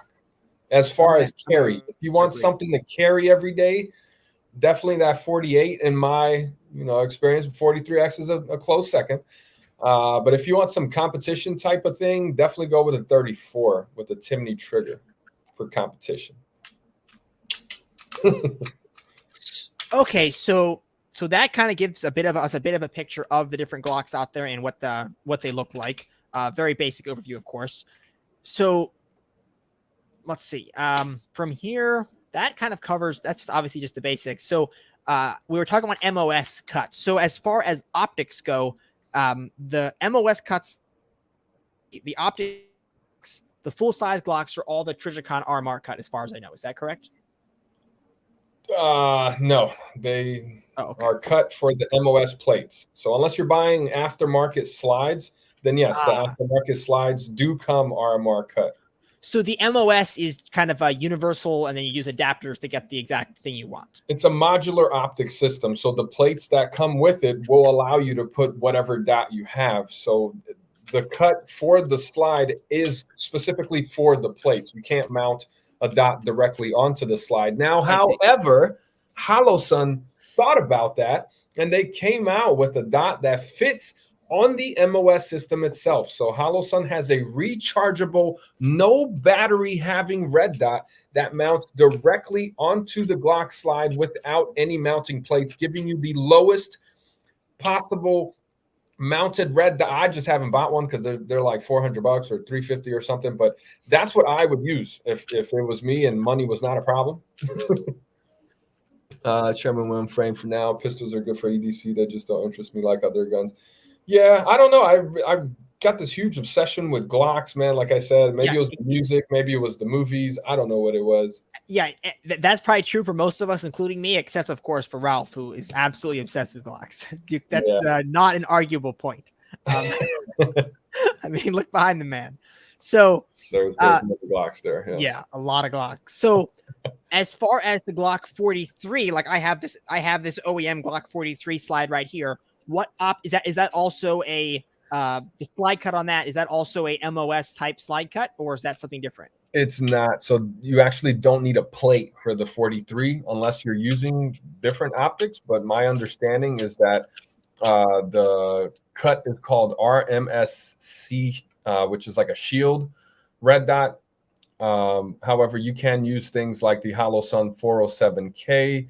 I think there's a little modification you have to do to it though because of the little nubs at the bottom. You may have to grind something, or I was looking at the K. That the K is the one I was looking at getting. You may need a plate, or you may need to grind something. I haven't tried that. The dot I'm using on my 48 is the Primary Arms Micro Classic series or something. They're like $150. There's no shake awake on it, but I found it to be super reliable. I've never had an issue with it. I always shoot it when I go to the range. I always take my EDC out and put a couple mags through it, and it's always held zero. It's always been super reliable. So I'm comfortable with carrying that. However, they do make other optics like that. I think the most popular one is that 407K. Yeah. I think Trijicon even makes a tiny version, the Trijicon RMRCC or something. Compact carry. I know, yeah, there's a Trijicon that's super tiny too, but yeah. I'm not a big fan of the mounting plates. I don't like that. Yeah. And of course, what about the most base way of mounting your red dot, which is just to no stupid cuts needed, just knock off your rear rail and just dovetail it in there. No. Oh my God. I hate the dovetail mounts. No, the dovetail mounts are so ugly, so bad. Again, so a couple reasons. You're throwing that dot all the way up high now. You're not co-witnessing with your rear sight. So if your dot fails, you're screwed. Not to mention the amount of recoil there, and you're putting all of that recoil onto that little slot. I feel like that thing's gonna snap after a while, man. I don't know. I agree. That was a Ralph red button, by the way, guys. You didn't notice. What you mean, Ralph red button? That's one I brought that up because I knew that was one of your big. Yeah, I hate that. Yeah, I knew you hated that. Okay, yeah, I agree. So ugly. It's horrible. It's just way too much torque on that dovetail. Yeah, way more than it was designed for. So let's see real quick. So we've covered all the different models of Glocks. The important ones we've touched on all the other calibers. Well, let's talk about rails for 3D printing. Yeah, that's what I was gonna bring up next, is the different types of 3D printed frames we have, and we can talk about like the Glock 17 or 19, something common because I know that we have P80 makes rails. That's what I'm using in the Glock 43X. Then there are the FMDA style rails, and then we have Print Your QA, I believe, has rails. Then there might be another one out there. So yeah, let's talk about rails for printed Glocks. Okay. Yeah, I've had the best luck with the Riptide rails. I find that they make the, man, how do I explain this? The cut around the slide lock spring, they make that bigger than it needs to be. So you're not sitting there hammering away like I had to do with a lot of my Aves or Aves rails. Yeah, Riptide does super good work. I get that. They're like $5 more, but they're worth it. I found that they're more in spec. The PY2A rails that I have, man, I hate saying this because he's such a great guy and he's doing a lot of good things for the community, but maybe it was just the rails I got personally, but they were way too tight. They seemed like they were too long in the little ears that poke out. So I had to shave some material from the sides to allow the slide to rack on properly. And not to mention, the rails actually ended up, I don't know if they're oxidizing or rusting, but they don't look silver anymore. They got a lot of blotchy spots on them. And I was told that it was my fault for not leaving them oiled when I stored it. So yes, maybe that was my fault. I need to oil my Glocks before I put them away for long storage. But yeah, I just had a bad experience with those rails. They just seem to be out of spec. It's just bent sheet metal. It's not really milled aluminum or steel or anything like that. So there's a lot more room for error. And that's the forward. This is the forward rails. The front and rear, they're both kind of big. You kind of have to grind the sides in order to get the slide to rack on smooth. Otherwise, it's really stiff and you're just sitting there grinding metal on metal. But yeah, the Riptide rails, I mean, with any rails you use, I always recommend what I like to call level sanding. A lot of folks don't know this trick, but you can actually just take your rails, put the pins in without your trigger or anything in there. And you can see this rail here, how these parts are silver and everything else is black because I level sanded these. So level sanding, let's say you get a knife sharpening butcher's block, like 600 grit or 1,000 grit or something, and you just put the slide on it and just go back and forth. And just polish that down, all nice and perfectly flat. Well, exactly. You're leveling it. So you're leveling the rails. So when you flip it up, the slide is riding on an even surface. Because if you rack your slide on a brand new frame without doing that, you'll notice high spots. There will be a lot of friction spots on your rails. So what's interesting, I think I've mostly used Ave rails, and I did do that with my first, this frame right here, my very first, well, no, it wasn't this one. I don't know. I did it on one of my frames. I never had an issue with friction with my rails, unless I had a warped frame, but I can definitely see how that would help. So the issues that I've had, now that we're we'll get right back to I want to talk about the Polymer 80 rails in a second, but those are the best. Yeah. Now that we're on to talking about troubleshooting, the issues that I've had with Glocks are just excessive slide friction. Not even friction. It's just the slide does not run smoothly. And what I have found, a few things that cause it. One of them has to do with the trigger reset mechanism. So in your trigger housing, you have that little claw. Let me focus in so we can see. You have this little claw right here. It's for your trigger reset. And the connector. Yeah, the connector. The connector. Okay. I'm using AR-15 terms here. I don't know what the right terms are, but that interacts with the cam track on your slide right here. Yeah. So I've had issues basically where and it has my 43X. It runs a lot smoother now, but it used to be quite rough when I was running it because the edges of that connector would kind of almost bite into the slide on the corners of that cam track and it would cause significant lack of smoothness while racking the slide. So I found that causes a bit of an issue. I've also found a big thing is that, and we kind of talked about this a little tiny bit earlier, is the trigger housing for me never seems to actually sit parallel to the rest of the frame. Kind of tilted a bit, right? It's always kind of tilted, and that causes the top of that ejector to rub on the frame. So I'll always polish or actually sand that down. I'll give you I'll give you a better alternative. Just use a Gen 4 trigger housing. That's what I do. And it fixes it. It sits there nice and flat, and you don't have any troubles My with question is, that. why is this? I mean, we're designing frames. Because you have CAD guys trying to go in a computer with calipers to recreate real. That's fine, but when you discover there's a problem, you can go back and change it. But no one has, and this is the second version. You know, this is why I do have a little bit of a problem with like the remix culture, because we have a problem like this, and it keeps getting remixed, and that's why I'm a fan of start completely from scratch and just focus on that one thing until you get it worked out. You know who fixed that issue? Neutron Nick fixed that issue. He completely did his pins over. I've printed, I even put out a remix pack of my own. So I'm not a CAD guy, but I do know how to work Blender, and I do know how to stipple. So I did stipple a pack of Neutron Nick Polymer 80 compatible rails frames, and it's on my Odyssey as well. And Neutron Nick, for whatever reason, this guy spent like a year just on pin alignment and rails, and everything he did is just on point. Nick knows what he's doing. He's got ADD like a lot of the rest of us. So it looks way better. That's true. He obsessed over the pinholes, because he was one of those guys that said, hey, why do we keep printing these things and they're not up to spec, you know? So he took his time, put all of that time and effort into making it so the pinholes and the rails and everything aligns, and even the trigger pull on the Neutron Nick frame feels like an OEM Glock, because a lot of these printed frames, man, like they're close. They're so close, but they're just not there. And, you know, I got into printing just to give me something to do. I live alone, and I got out of a serious relationship at the time, and I had a lot of free time. So yeah, I dove into 3D printing, and I thought it was the coolest thing. Oh man, I could just squirt out hot plastic in my living room and print my own Glocks and any.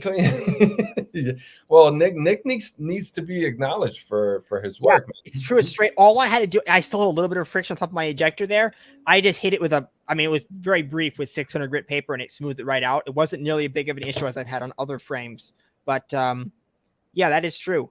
I think everyone should do that with the design. The whole that's why remixes are awesome, but with remixes, I don't know. It's just, it perpetuates a problem unless you're really, really careful. So, I mean, as I said, remixes are awesome. It's just, you got to be careful. I just remembered, I do have a speed run on my Twitter where I was able to build and fire a Neutron Nick Glock in, I think it was 4 minutes. So from printer, removing supports, putting in parts, racking, putting in a magazine of live rounds, and firing with 0 malfunctions from the first match.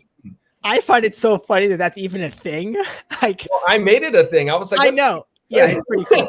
Yeah, I think it's funny how quick we can do that. And 0 malfunctions. Like, most people's first shots out of that Glock are going to be jams, you know? So, yeah. So, and that's because, and then the other malfunction. So that's kind of the areas I have friction in. Once I get rid of that, normally it runs smoothly. My Glock 19 runs absolutely, I can't show it, but it runs absolutely my all OEM components on a Chairman Wan V3 frame, which is unfortunately kind of fragile, but it is totally, all you're doing is pushing against the spring. It's like, just moves like butter. However, my Glock 43 does not. It still has, I can feel like crunchiness, specifically when the barrel is like locking and unlocking. And I can't figure out exactly what it is. Everything looks good, but I can still feel that. You can almost hear it maybe. Yeah. Like there's a bit of a crunchiness there. But have you tried grease as opposed to oil? I haven't. Yeah, I like to use what is it called? Shooter's Choice. It's this red grease, but I find that grease on certain areas is better than oil. I only oil my barrel. But everything else I use grease. So rails, trigger bar, connector, all that stuff, I put grease. I could try that.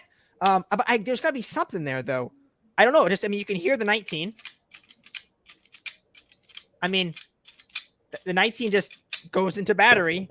The 43X, I don't know. It's got a little crunch right there. It's like it's the barrel and the locking block are not interacting perfectly smoothly, and I don't know exactly what it is. It's all OEM components on both guns. So I've had that, and with aftermarket parts, like with my Patamos 17 I have here, it's even worse. It's got quite a bit of that crunchiness. It's just not totally smooth, and so far I'm not able to figure out what it is. I don't want to just start grinding and polishing. Well, so before you do, just think of it like this: are you going to keep that as that gun forever, or do you plan on putting those parts on something else? Because if you do, don't grind away at it.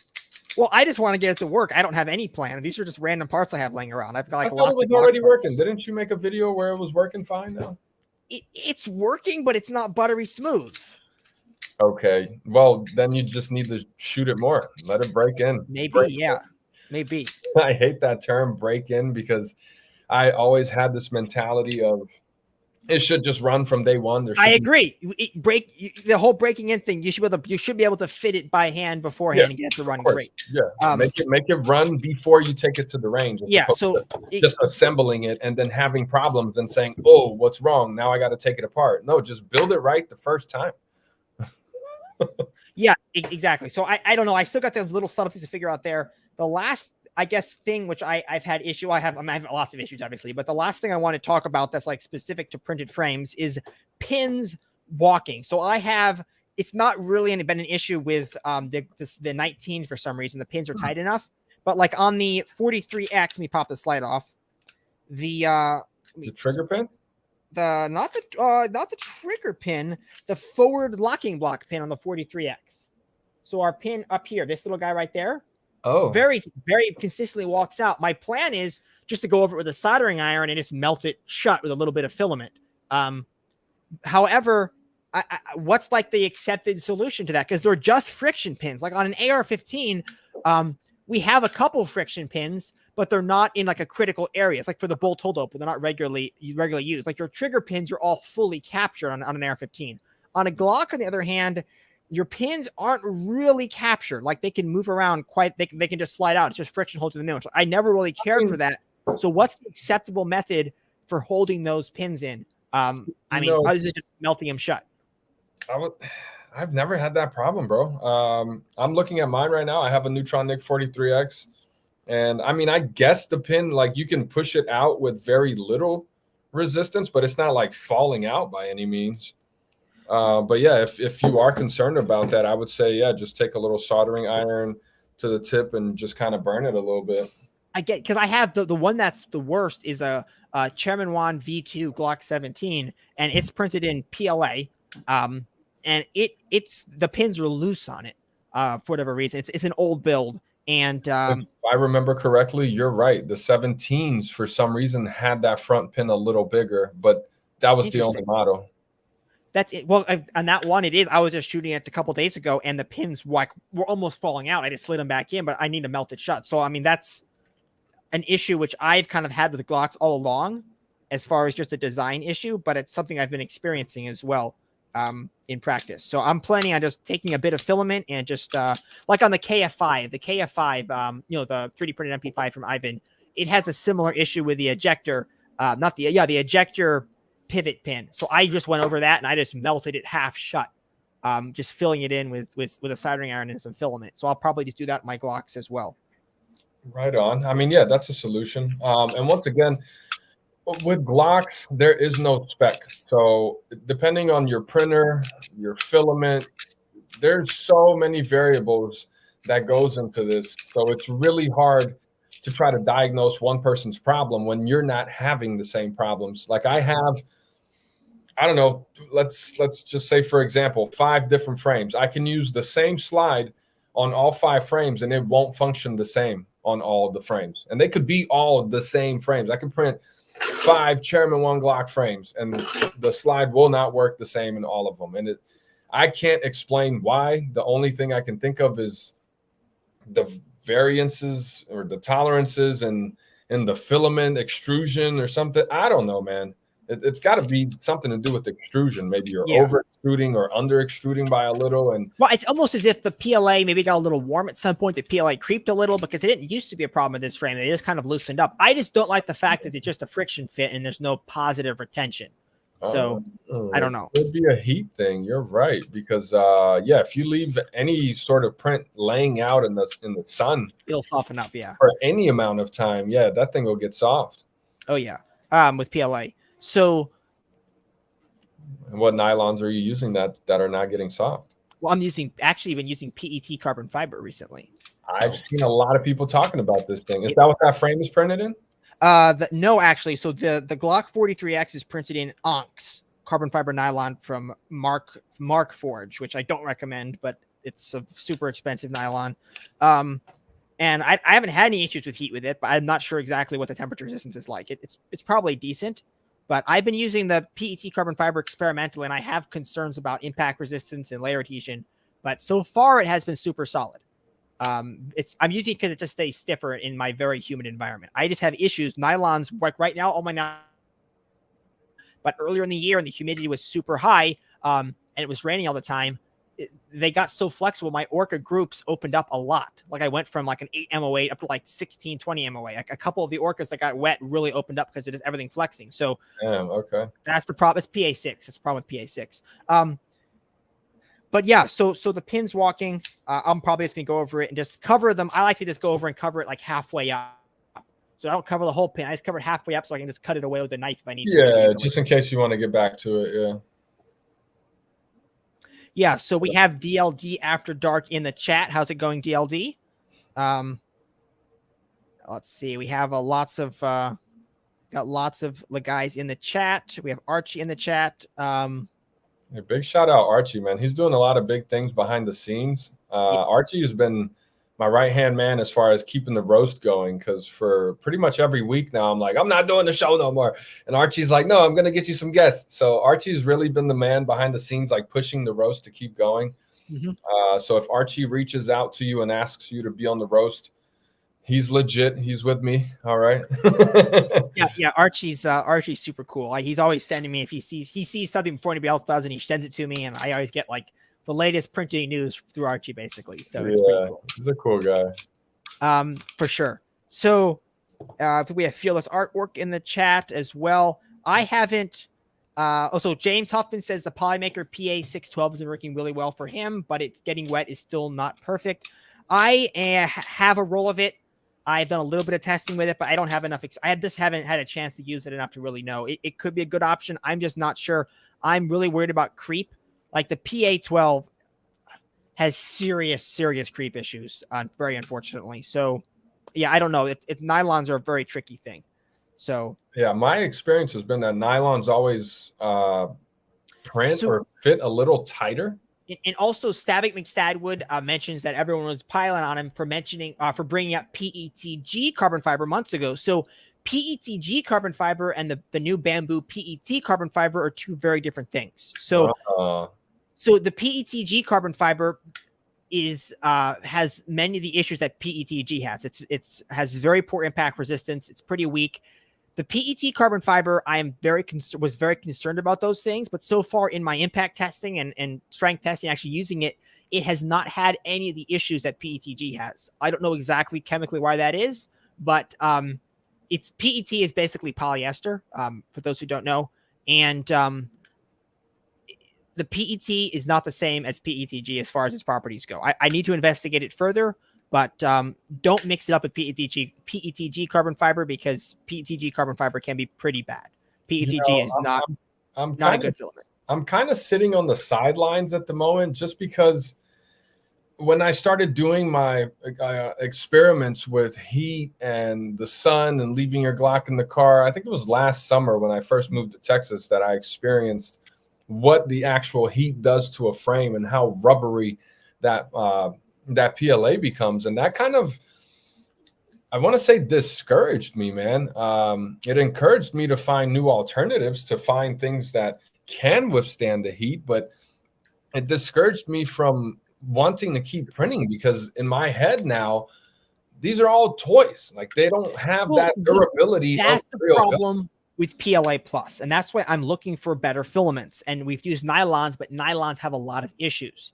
Like heat resistance is they still soften under heat. Some of them, they have issues with water, which is their biggest issue. Getting flexible. They have creep issues, which is also a big issue. Not so much with Glocks, but definitely with ARs. So that's why the PET carbon fiber is an interesting filament. And there are some others out there I'm kind of investigating as well. But yeah, right now, like there isn't, so far, we haven't got like the perfect filament. Each filament is having lots of issues. And TH600 Mike brings up Peak here. And I think a bunch of people mentioning very expensive. The cost of Peak doesn't make sense. Like, why? Forget about the price. Yeah. If you want to talk about Peak, 3D Arms has printed with Ultim, which I think is PEI. It's not Peak. And I want to say it's a little bit easier to print with, but it might be harder. I forget which way. I forget the exact melting temperatures. But the problem with those high performance filaments is obviously they're very expensive, but also they're ridiculously hard to print with. Yeah. Even with a heated chamber, I've seen people have a lot of issues with it. You need extremely high nozzle temperature to melt them. You have to have a heated chamber to prevent warping. And even with those things, it's difficult to have the chamber hot enough to prevent warping and still provide the cooling you need to prevent curling. And I just have not seen a good solution to it. And all the prints I've seen printed in Peak are kind of ugly. Even like in industrial prints and stuff, I haven't seen really fine, detailed prints done. But I want to say you can't just kind of disregard the cost. It's like $400 or $500 a roll. What I'm saying is the cost is secondary. The cost is a huge problem too, but it's just I say it's kind of a pet peeve of mine because so many people mention Peak like it's this cool space age plastic. Number one, it's not. It's like 100 years old. It's been around forever.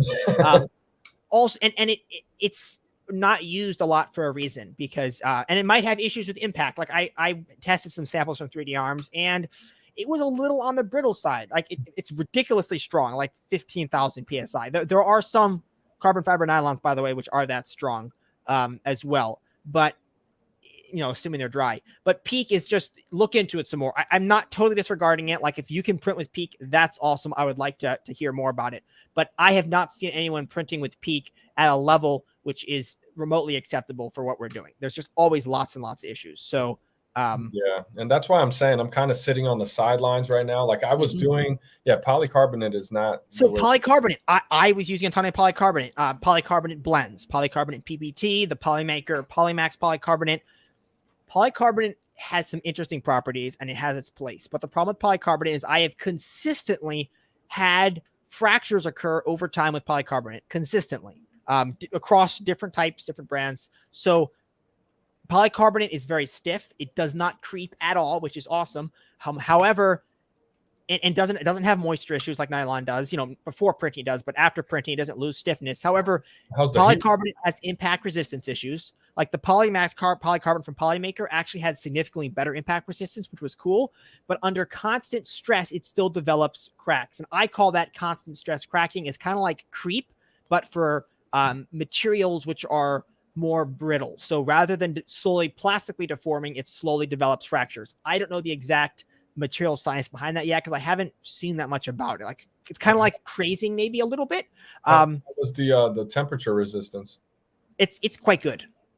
It's not absolutely the best, but it's pretty good. It stays stiff up to quite a high temperature, and I can't cite an exact value because I haven't actually tested it myself. So I don't know the exact value it's at, but it's quite practical. But yeah, polycarbonate, I absolutely currently I actually do not print with polycarbonate at all. Like there are a couple parts I might print from it if I need absolutely no creep and reasonable heat resistance. But I would never really use it for a long-term part because it has issues. Like, yeah, I mean, Bear Bob says Hoffman had issues with it for the Orca clips. Yeah, and that wasn't even a brittleness issue. I never had any spontaneous failures. They would just slowly develop fractures under constant stress. So I do not recommend polycarbonate.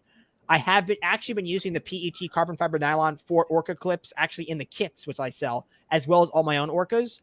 And I've had zero issues out of it. So the PET carbon fiber from Bamboo right now is looking pretty impressive. We will see it on the road. I'm not endorsing it yet or anything because I've done that in the past and we've ended up finding problems. So I'm going to kind of hold on to it for a while, but it's been an interesting material. But yeah, I don't recommend polycarbonate. Okay, so we're kind of getting in the weeds here. So I think we've kind of covered. Oh yes, the one last thing we wanted to cover here before we go is Polymer 80 rails and the compatibility between Polymer 80 rail. Yeah, we really got sidetracked there. My goodness. It's the comments. It's the comments.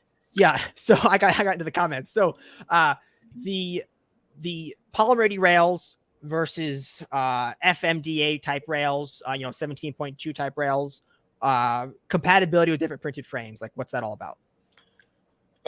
So I'll just start off by saying that the Polymer 80 17 rails will fit in FMDA 17 frames. The holes do line up and it does work from my personal experience. However, the 19 and the 26 are completely different and will not fit. So I like the Polymer 80 rails more because the locking block is part of the front rail. I don't like the two-piece design where you're putting a rail and then the locking block next to it.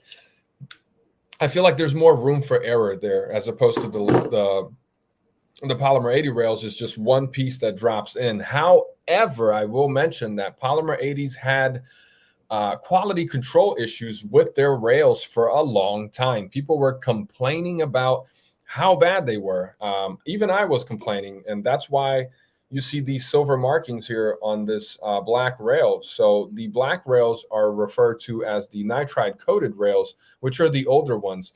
Now I don't have a set near me, but the Polymer 80 rails are now silver. So the I want to say they're definitely not milled steel, but yeah, they look metal injection molded to me. Or yes. maybe, yeah, they look MIM, just glancing at them. Oh, but they look like better quality than the older rails, and they are a lot more consistent. So I want to say Neutron Nick's design incorporates the newer rails, because I did try to use one of the older rails in his frame, and there was a little bit of some fitment issues. However, that could be, like I said, just because those rails are out of spec, and the reason why Polymer 80 had to make a new batch of rails for the front. But now, from my personal experience, I've had no issues with Polymer 80 rails. I feel like they are superior.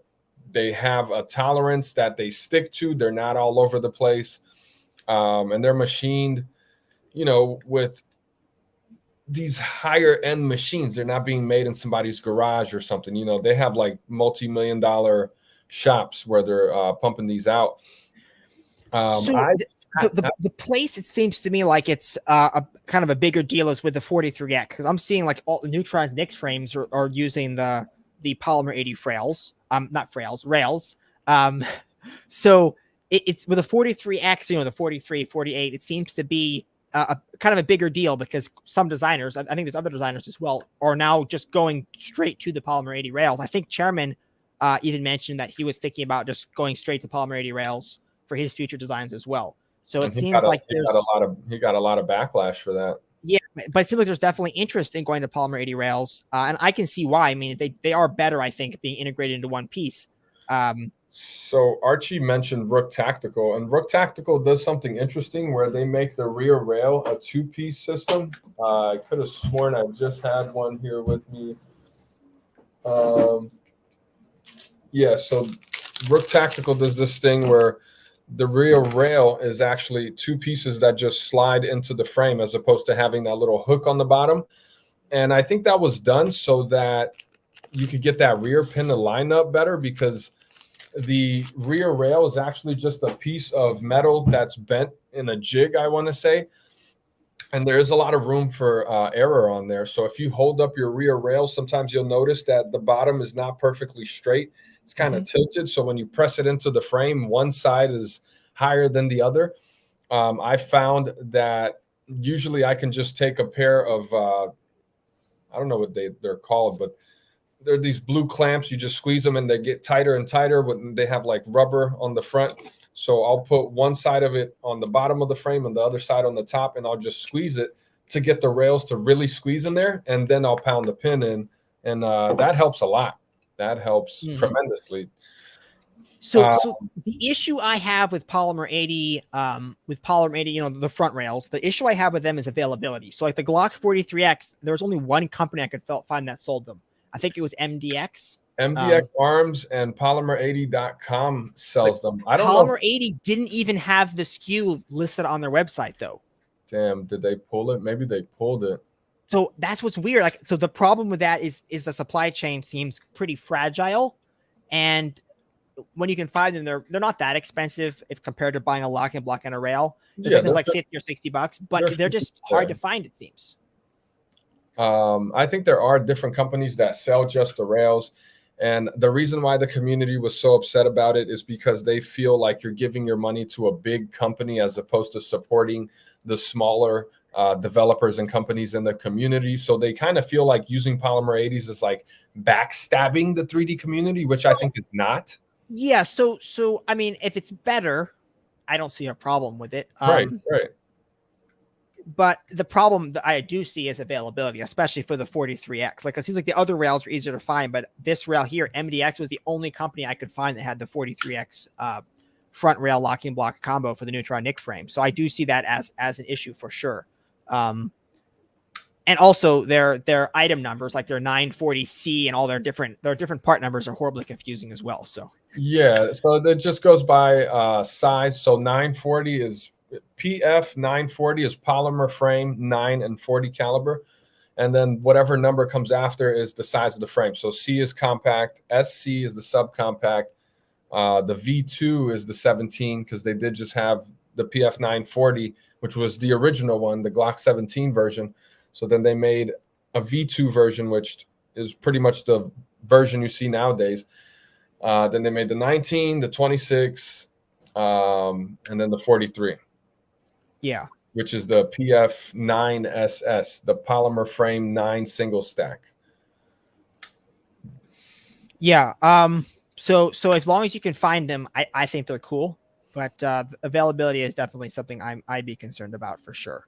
I think the in my thoughts here, the whole point of making frames compatible with Polymer 80 rails is to get those guys into the printing community as well. And that's what I was really mad about when I first started printing. I said, hey, I'm sitting on like dozens of Polymer 80 frames. I've got dozens of rails. Why the hell do I got to go spend $70 just to put a new frame together when I have these?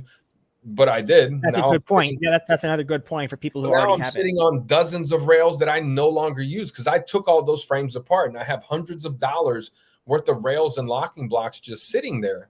So to me, it seems like you're spending that money to get into a certain platform. So the only reason why I did that is because I wanted the Chairman One Glock. I'm telling you, like, this frame is the reason why I started 3D printing altogether.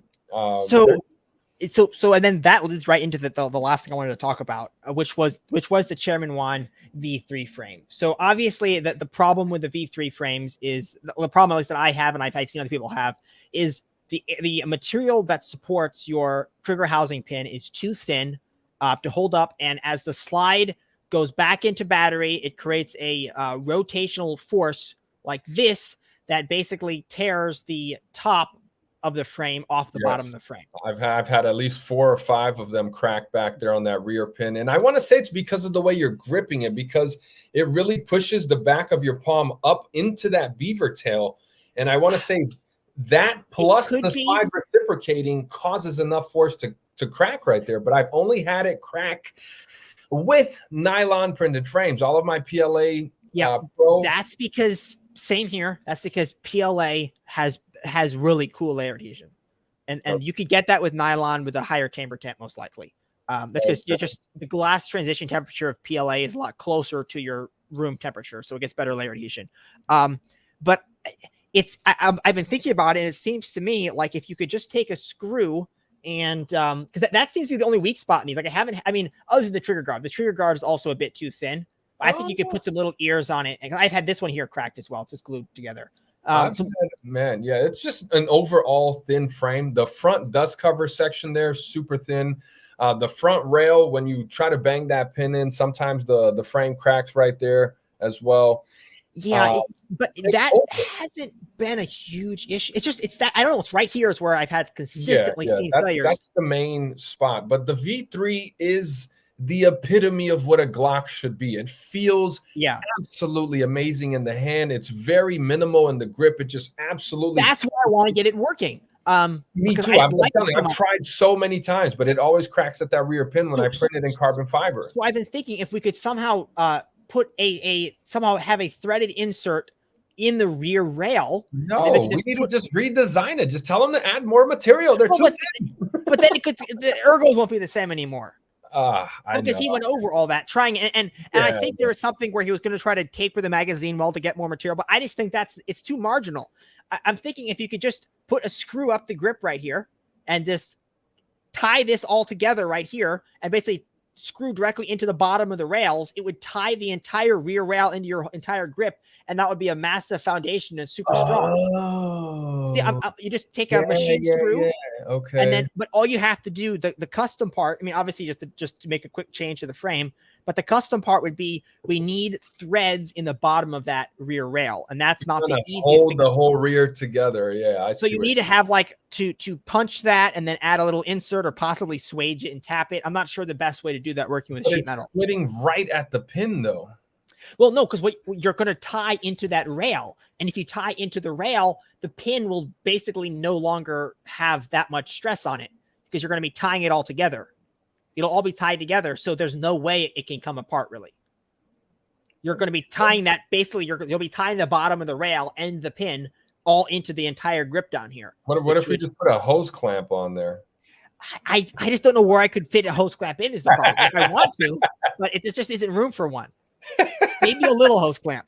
But I looked at it. So Nick says there's not much space in there and it's possible it won't work. But I did kind of look at it and I think it's doable with a custom rear rail. So I don't know. I think that would be cool so we can get Chairman Juan V3 ergos working reliably. I would like to see that because right now it's just too thin. But it is. But like I said, in PLA Plus, it does hold up. PLA Pro, Polymaker, it holds up. But yeah, for whatever reason, the layer also, that salt remelting thing, which came up a couple of years ago, it went viral. Everyone was emailing me about it. I'm thinking that this would actually be a cool application for maybe trying. I bought some washing soda to try it, but using the salt remelting method to remelt a Chairman Juan frame to make it solid would be kind of cool. What do you mean make it solid? So this came. It was a guy did a YouTube video on remelting PETG parts to make them solid, and it caused a bunch of confusion for like a year about remelting versus annealing. I think Stefan with CNC Kitchen, I think, ended up doing a video on the subject, which was cool. But basically what it is they're just taking the 3D printed part, packing it in superfine salt or washing soda is what I'm going to try. They're packing it in superfine salt, and then they're baking it in the oven, and the entire frame, it's not annealing, it actually completely melts, and it's held in its shape. Every little detail is held in shape by the salt, and then when you're done, you just rinse the salt off and it dissolves away. So it used to be a thing with sand, and the problem with sand is it sticks in the surface. You can't get it out. But this guy brilliantly thought of using salt, and or I think there's an origin behind that. Like someone else came up with it. I don't know, but someone came up with using salt, and the salt you can just wash away. The problem is getting salt fine enough is a challenge. You have to like grind it in a blender in like little batches and stuff. But so I think essentially it's annealing, but at a much higher temperature. Yeah. So basically, but that makes it not annealing. So annealing is the thing, and this is just completely remelting it. So I don't see how it would hold its shape. Maybe if you like vacuum seal it or something. It's completely packed in the salt, and the salt is strong enough to hold it up. So James says powdered sugar would melt. And like baking soda decomposes into washing soda at too low of a temperature and releases CO2. So I believe it's CO2. So I think I'd like to try that because that would get rid of the layer adhesion issues. It would probably be a terrible pain. It's going to take like 10 tries, but I'd like to do that. That way we can get like basically an OEM frame, but Chairman Juan shape. So I don't know.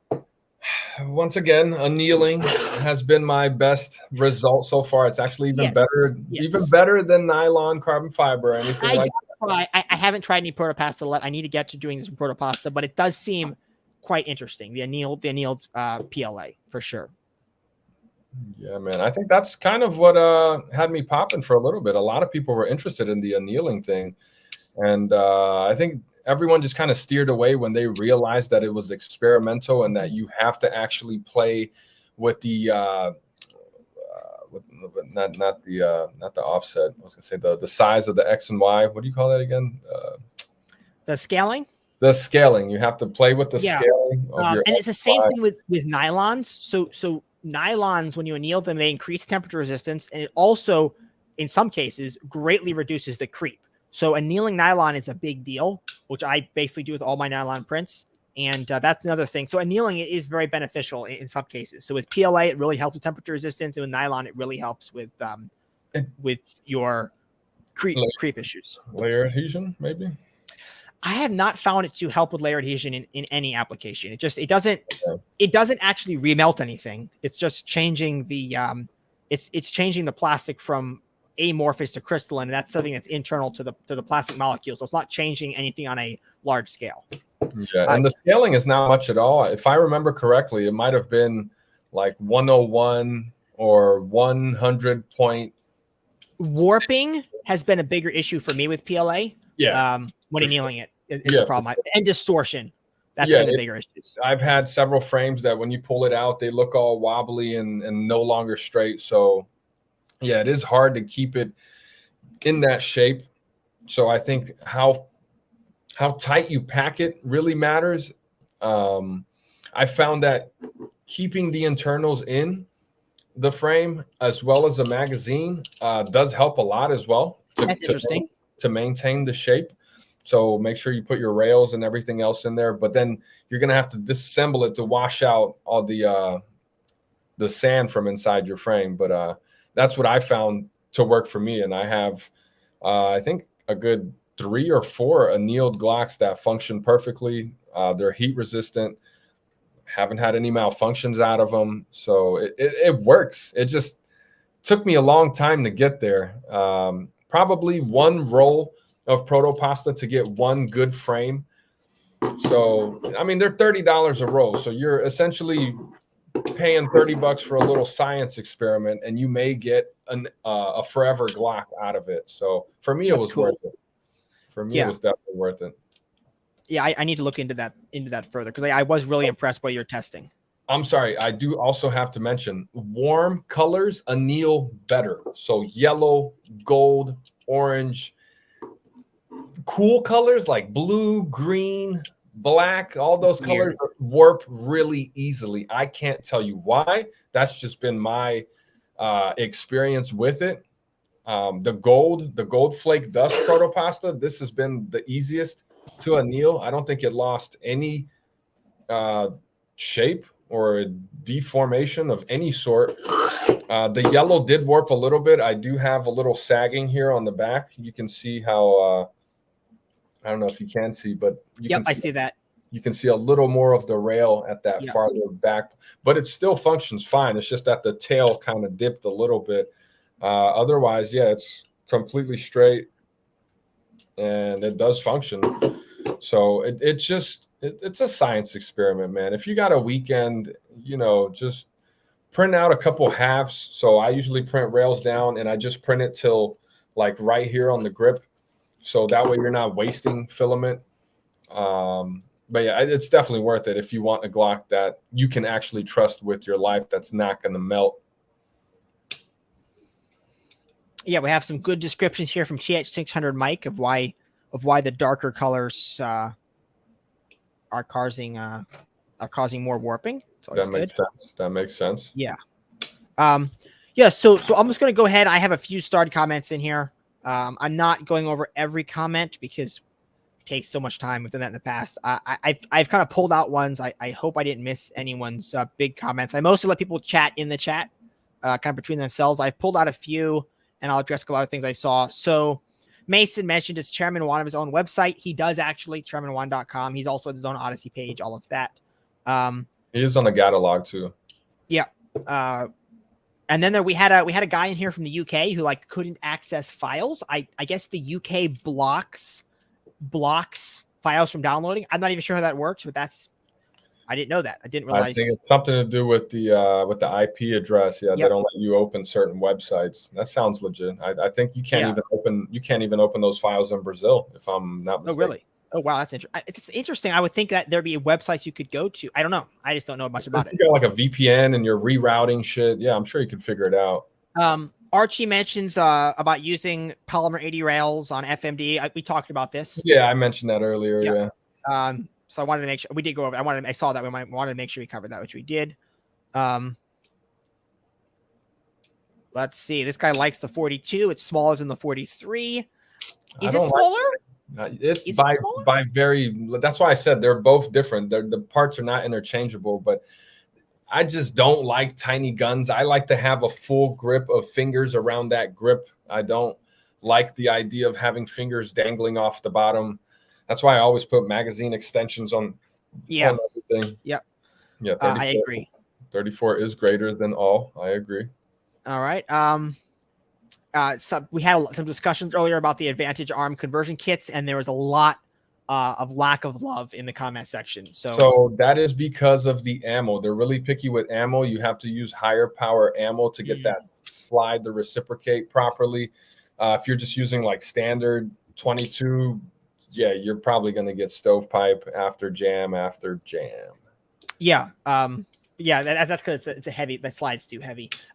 So this is Septic says, why does the super safety not work with an AR-10 if AR-15 / AR-10 triggers and safety selectors are interchangeable? So, and I'll address this to the LR308. AR-10 is similar. So the problem that the fire control group's the same. The problem is the bolt carrier group is not. The LR308 bolt carrier group is the bottom profile is very hard to work with compared to an AR-15. The rear trip surface plane and then your cam plane, which cams down the trigger, have a difference in height of about 3,000ths of an inch compared to an AR-15, which has got to be like 80,000. So it's a lot harder to work with. I've experimented with special levers that work with it, but basically the top end has to be flexible and pop up and down. So it's hard to do. So that's the reason. It's your bolt carrier group. The same reason as super safety won't work in a KF5 because it's a completely different bolt carrier. So that's why. So there was a bunch of discussions earlier about coating 3D prints with different Cerakotes and stuff to make them stronger or to not absorb water. A thin coating on like epoxy on the outside of a 3D print is not going to make it significantly more durable or significantly stronger. The amount of material you'll have to add to it to make it a significant difference is going to make it is going to defeat the purpose of a printed part, because you're going to destroy your tolerances and everything on that part. And most epoxies kind of suck. So you're in most cases you're better off just adding more material to the design. As far as coating a nylon part to prevent it from absorbing water, that is actually quite an interesting concept. I think worth experimenting with. However, my guess is it's only going to delay the effect, and the water is still going to absorb into the nylon. Just because it's difficult to apply a coating to the entire part that actually is completely watertight. It's a thin plastic coating will still let water through faster than you might think. So I think it's worth looking into, but coating prints is probably going to be a dead end in my opinion. But I mean, I would never say never. That's something I never considered. I understand. I get it. I get the idea behind it. Yeah, and Weld 4200 says, and I get a lot of, at least in the past, I got a lot of suggestions to use like truck bed liner on the outside of prints to like increase the durability. And I understand where people are coming from. Like you think I make it more rubbery, but it all it's going to do is it's going to prevent prints from like chipping when you hit them. It's not going to actually do anything to increase the integrity of the part for loads applied during normal use.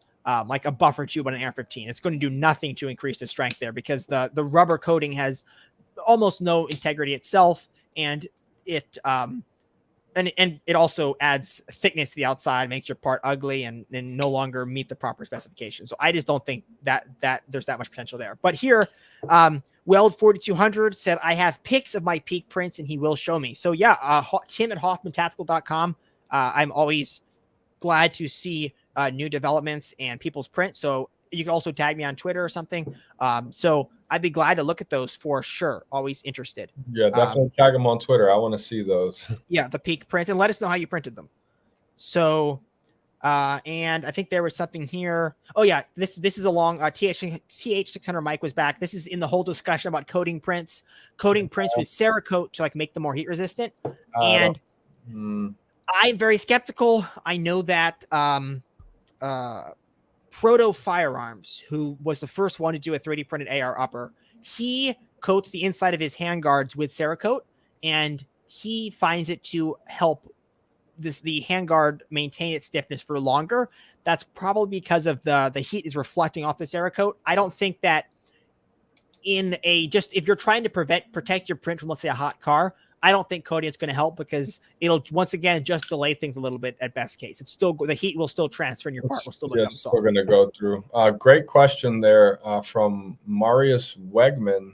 He just asked it, but I think you had a similar issue with your V3, if I'm not mistaken, where the mag wasn't locking in, and that's just the print orientation. So it depends on how you print that mag button. So the mag catch is right here. Chairman's original mag catch didn't have enough clearance on the inside of the button here, so you couldn't press it enough to like let the mag out. So there was issues. But even with his current mag catch, like it comes over the side, you can see it wiggles there. It's the geometry in the mag catch just is not perfect. It doesn't. It needs some more work for sure. It works. I've had it very reliable retention, but it just kind of pops out. It doesn't. It's not captured properly. Yeah, but he's saying that his mag's falling out, so that just means that the lip that's holding the magazine is not 100% where it needs to be. He needs to print in a different orientation to get that lip to be at a very sharp edge. I always make sure I put that lip on the top side and don't try to put it on the underside, basically. So if that lip is printed so that the lip on the top of the magazine catch down in here that engages with the magazine and holds it in, if that lip is pointing towards the bed, like on an overhang, it will tend to curl a little bit and become rounded. So if you print it, if you rotate it 180 degrees, I think it's like his recommendation. I think he updated it, but his original recommendation was the incorrect one, because it helps with other parts of the print. It does print better overall, but that one feature of it is not good. So you want to make sure it's pointing upward so there's no support material on it and it doesn't curl, and that should help quite a bit. I haven't had any retention issues at all since doing that.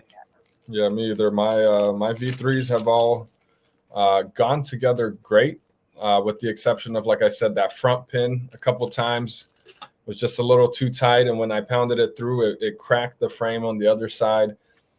That rear pin also cracking right there, but once again, only with nylon prints. So I will say one thing, and I don't know if I'm allowed to. It's kind of a secret, but there's a reason why Chairman One has been laying low and you haven't heard of him in a while. Do we want to address it after the stream? I don't know. We can between each other, but I just want to let folks know Chairman One is still working on things, but he's doing it silently now. So when he's ready, you will see new things dropping. I just want to say that. That's good to hear, actually. Yeah, I haven't talked to Chairman in quite some time, but yeah, yeah. I hung out with him like last week, and he mentioned a lot of the new stuff he's working on, and I was like, "Oh, that's why you've been quiet." Okay. Yeah, because I'm like, "There's no way he's not working on something." Yeah, no, he's working on something. Yeah. Yeah. So I think that's kind of everything we've covered here. I'm just looking at the new comments. I don't see anything big. Hydrocarbonic liquid. I do want to mention parts as well, real quick. Yeah, that's right. We actually hardly even talked. Well, we talked about every gun.com or every Glock.com or something. Well, I just mean like with compatibility. So once again, you can try the same slide on 5 different frames and it'll work completely different. Or the same frame, you can try 5 different slides and they will all function differently as well. And once again, this goes back to the tolerance thing. There is no spec for Glock. So what I'm assuming is going on here is most of these manufacturers are going on the tighter side of that tolerance because maybe they're thinking tighter makes a more accurate, better precision Glock. But no, Glocks are meant to run loose like AKs.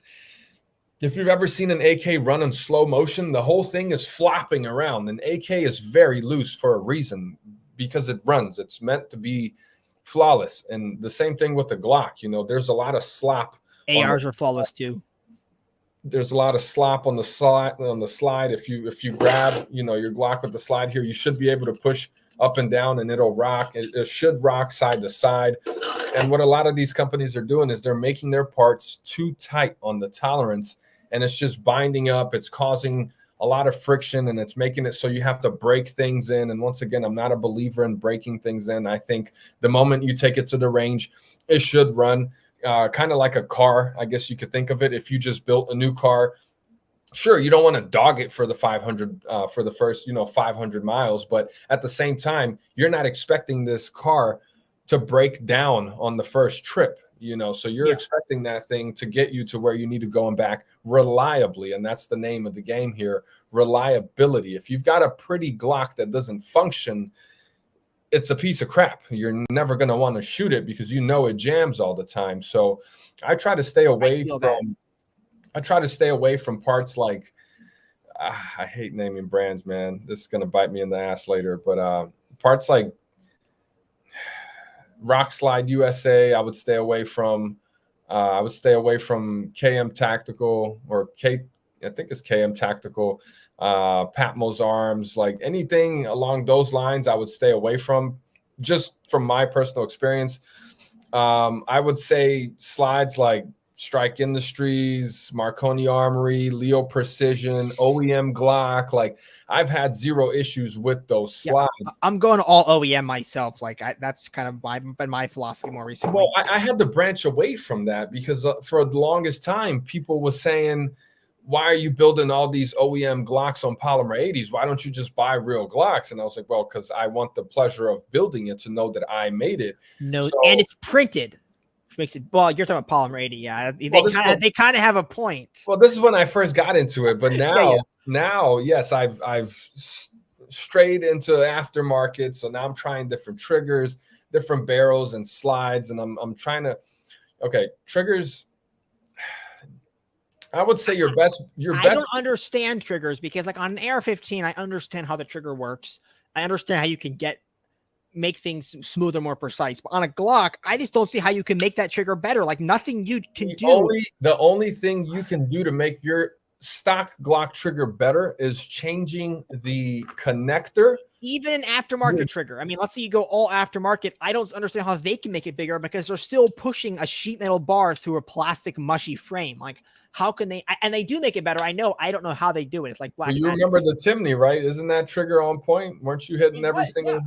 Yeah. And that's a 2.5 pound break on that Timney. I mean, they come stock as 3, but depending on the connector you use, you can get that trigger down to 2.5 pounds. But that's a competition trigger. I would never recommend you carry with the Timney trigger just because of how light it is. Not exactly for safety or drop safety or anything like that, but just from my experience, when you pull the gun up, you're automatically going to the wall with your finger. You're going to that wall, and if you're not used to it, you're going to break. You're going to 100%. Yeah, you're going to break right through that wall. Your first shot's going to be a negligent. I think I did that actually. I think my first shot was. You're expecting a wall, and you're like, "Holy shit, it's shot!" Yeah. So that's why I wouldn't recommend the Timney because it's so light, but it's super nice. Connectors, that's going to be your best bet. I have a box full of connectors. They're like $10, $15. Some of the more expensive ones are like $20. So just buy some Ghost connectors. Lone Wolf makes a few. Zev, Apex, what's the other one? SSR. There's a lot of good connectors out there that will completely transform the feel of your trigger for super cheap. And trigger shoes also give you a better feel in the sense that they remove over travel. So over travel is just that mushiness that you get before you hit the wall. So is that from the shoe? That is the trigger shoe. The way that it hinges and twists, you can get rid of a lot of that over travel simply by changing the trigger shoe. So it's just a matter of how much you want to spend on this trigger. You can get full trigger kits for like $150, $140. Or you can spend a lot of money and get like a Johnny Glocks trigger, which is like $300. And those are super crispy and defined. It just depends on what you want to spend, man. If you just want to change how your stock trigger feels, just swap the connector. Just try a couple different connectors, buy like 2 or 3 different ones, throw them in there, see which one feels better. That's going to be my best suggestion as far as changing the feel of your stock Glock trigger. I would not play with swapping springs. You can get a lighter trigger from swapping your striker spring, but then you're giving up the reliability of your that happened to me. So for some reason, my Gen 3 OEM slot I got in Gunbroker, this guy right here, for whatever reason, this thing had a really nice feeling trigger on it, but I had failures to fire, quite a few. And I took the spring out, compared it with another Gen 3 Glock I've got. Sure enough, significantly lighter. Swapped it out. Trigger is now kind of sucky, like a little harder, yeah. Because you're fighting two springs here. You have a spring for the striker that you're trying to pull back, and then the striker's trying to pull forward. So you're trying to, and not to mention the trigger spring itself inside the trigger housing. You have a bunch of springs fighting each other. So that's why it feels so weird. But that is part of the what they call the safe action system in the Glock, is the fact that it won't shoot unless you intentionally pull the trigger all the way back. But yeah, it's now run great. So I would not recommend changing the striker string for sure.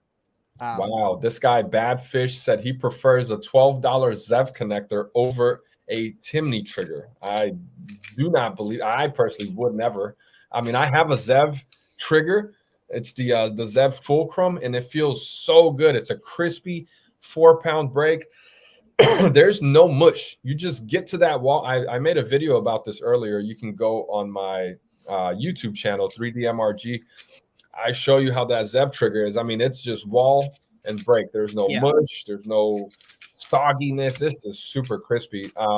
Talk to us about this balloon here, Huff. What's going on? So this is what just happened. I was going to bring up a Glock slide here. No, this is I believe this is a Airship Industries out of Oregon. I don't know if they're still in business. I think it was Virgin Atlantic, I believe, associated with them. But yeah, back in like 2008, Ron Paul actually had a it wasn't even him. Somebody else did this, like just for him. But why is my battery? I just changed my battery. That's weird.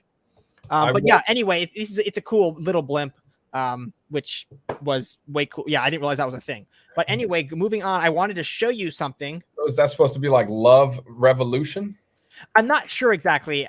I don't. It's Ron Paul Rev. I'm not sure what that was, but right here, I wanted to show you this. So, oh yeah, you're the first one to ever mention this, dude. I've never. This is why I like the fact that you got into Glocks. You're teaching me things now. I'm like, well, wait, I don't know. What?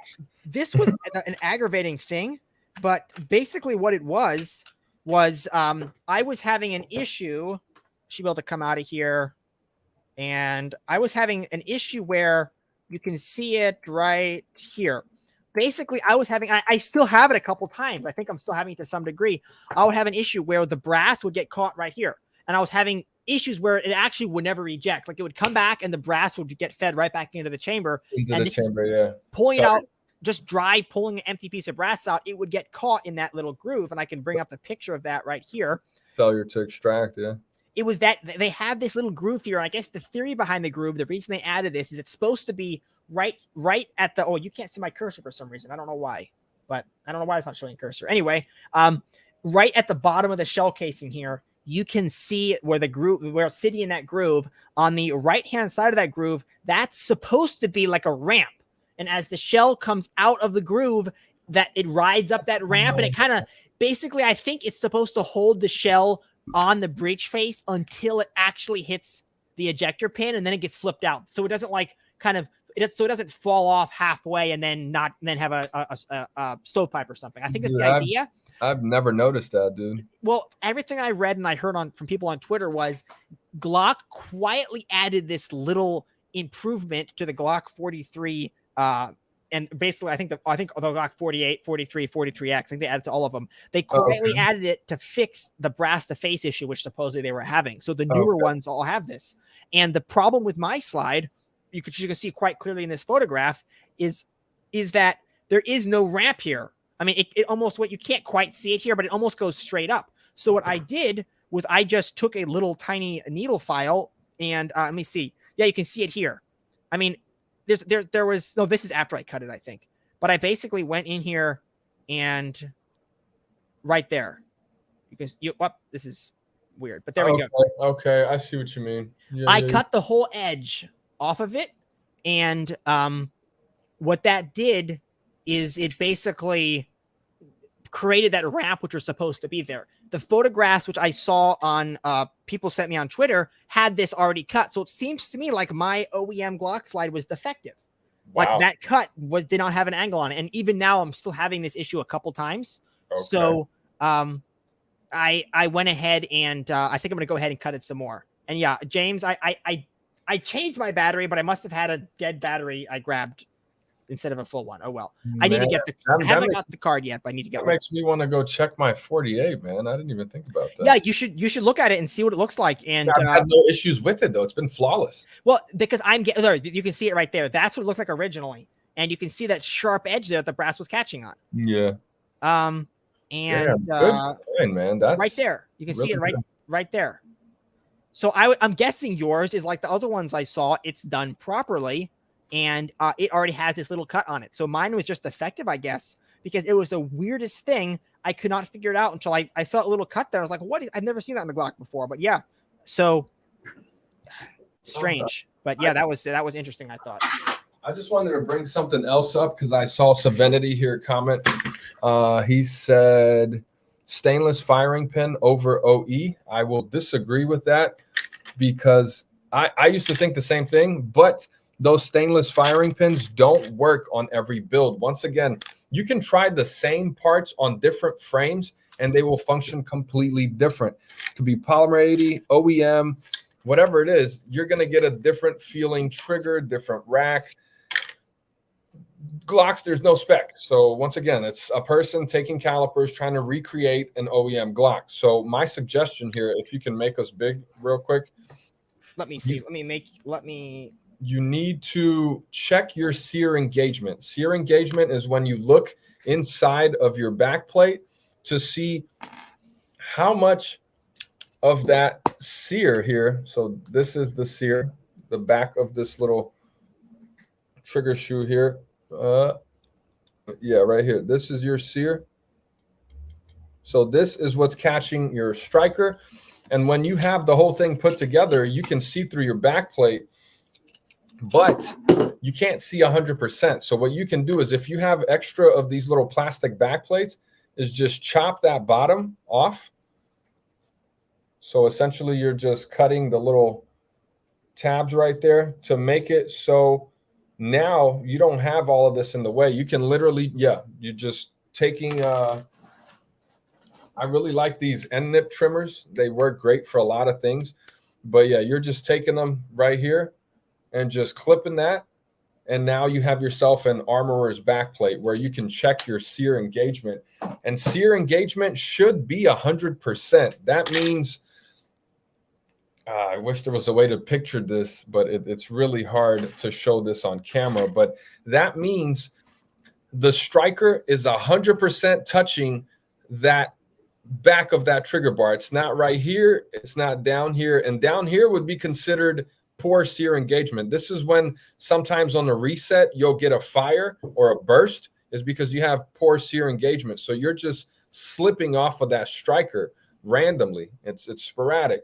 So when you look through that back, you should be able to see no part of your trigger bar, but Glock does have a tolerance, I guess they could say, of at least 70%. So that means if you see at least this much of your trigger bar, that's okay. So as long as you're not like down here slipping off of the striker, man, I have a video. Man, I'm trying to think. It's on my Rumble. It's called the Timney Trigger Safety Overview, where I show Sear engagement up close. There's a lot of details in that video. Check out my Rumble if you want more information on how to safety check your Glock so that you can carry it safely or feel safe carrying it. I would never recommend stuffing a 3D print or a P80 into your pants that you just built and haven't test fired. Haven't checked the Sear engagement.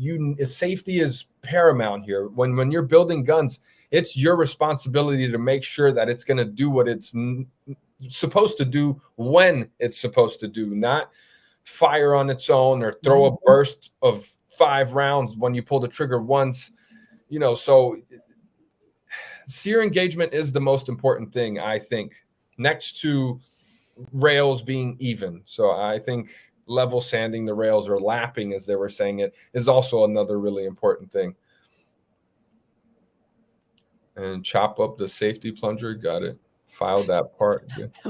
I think Nick is trolling here. Yeah, I think he's trying to say something else here. Yeah. That Okay, cool. So I think we've kind of touched on all the big points here. We've been going for 2.5 hours actually, so another super long stream from Hoffman. I can talk about Glocks all day, Hoffman. Let's go. Yeah, I know, pretty much. That's what I could tell you. So, and we've just kind of touched on the basics here. So yeah, I mean, that's pretty much all I had really to show.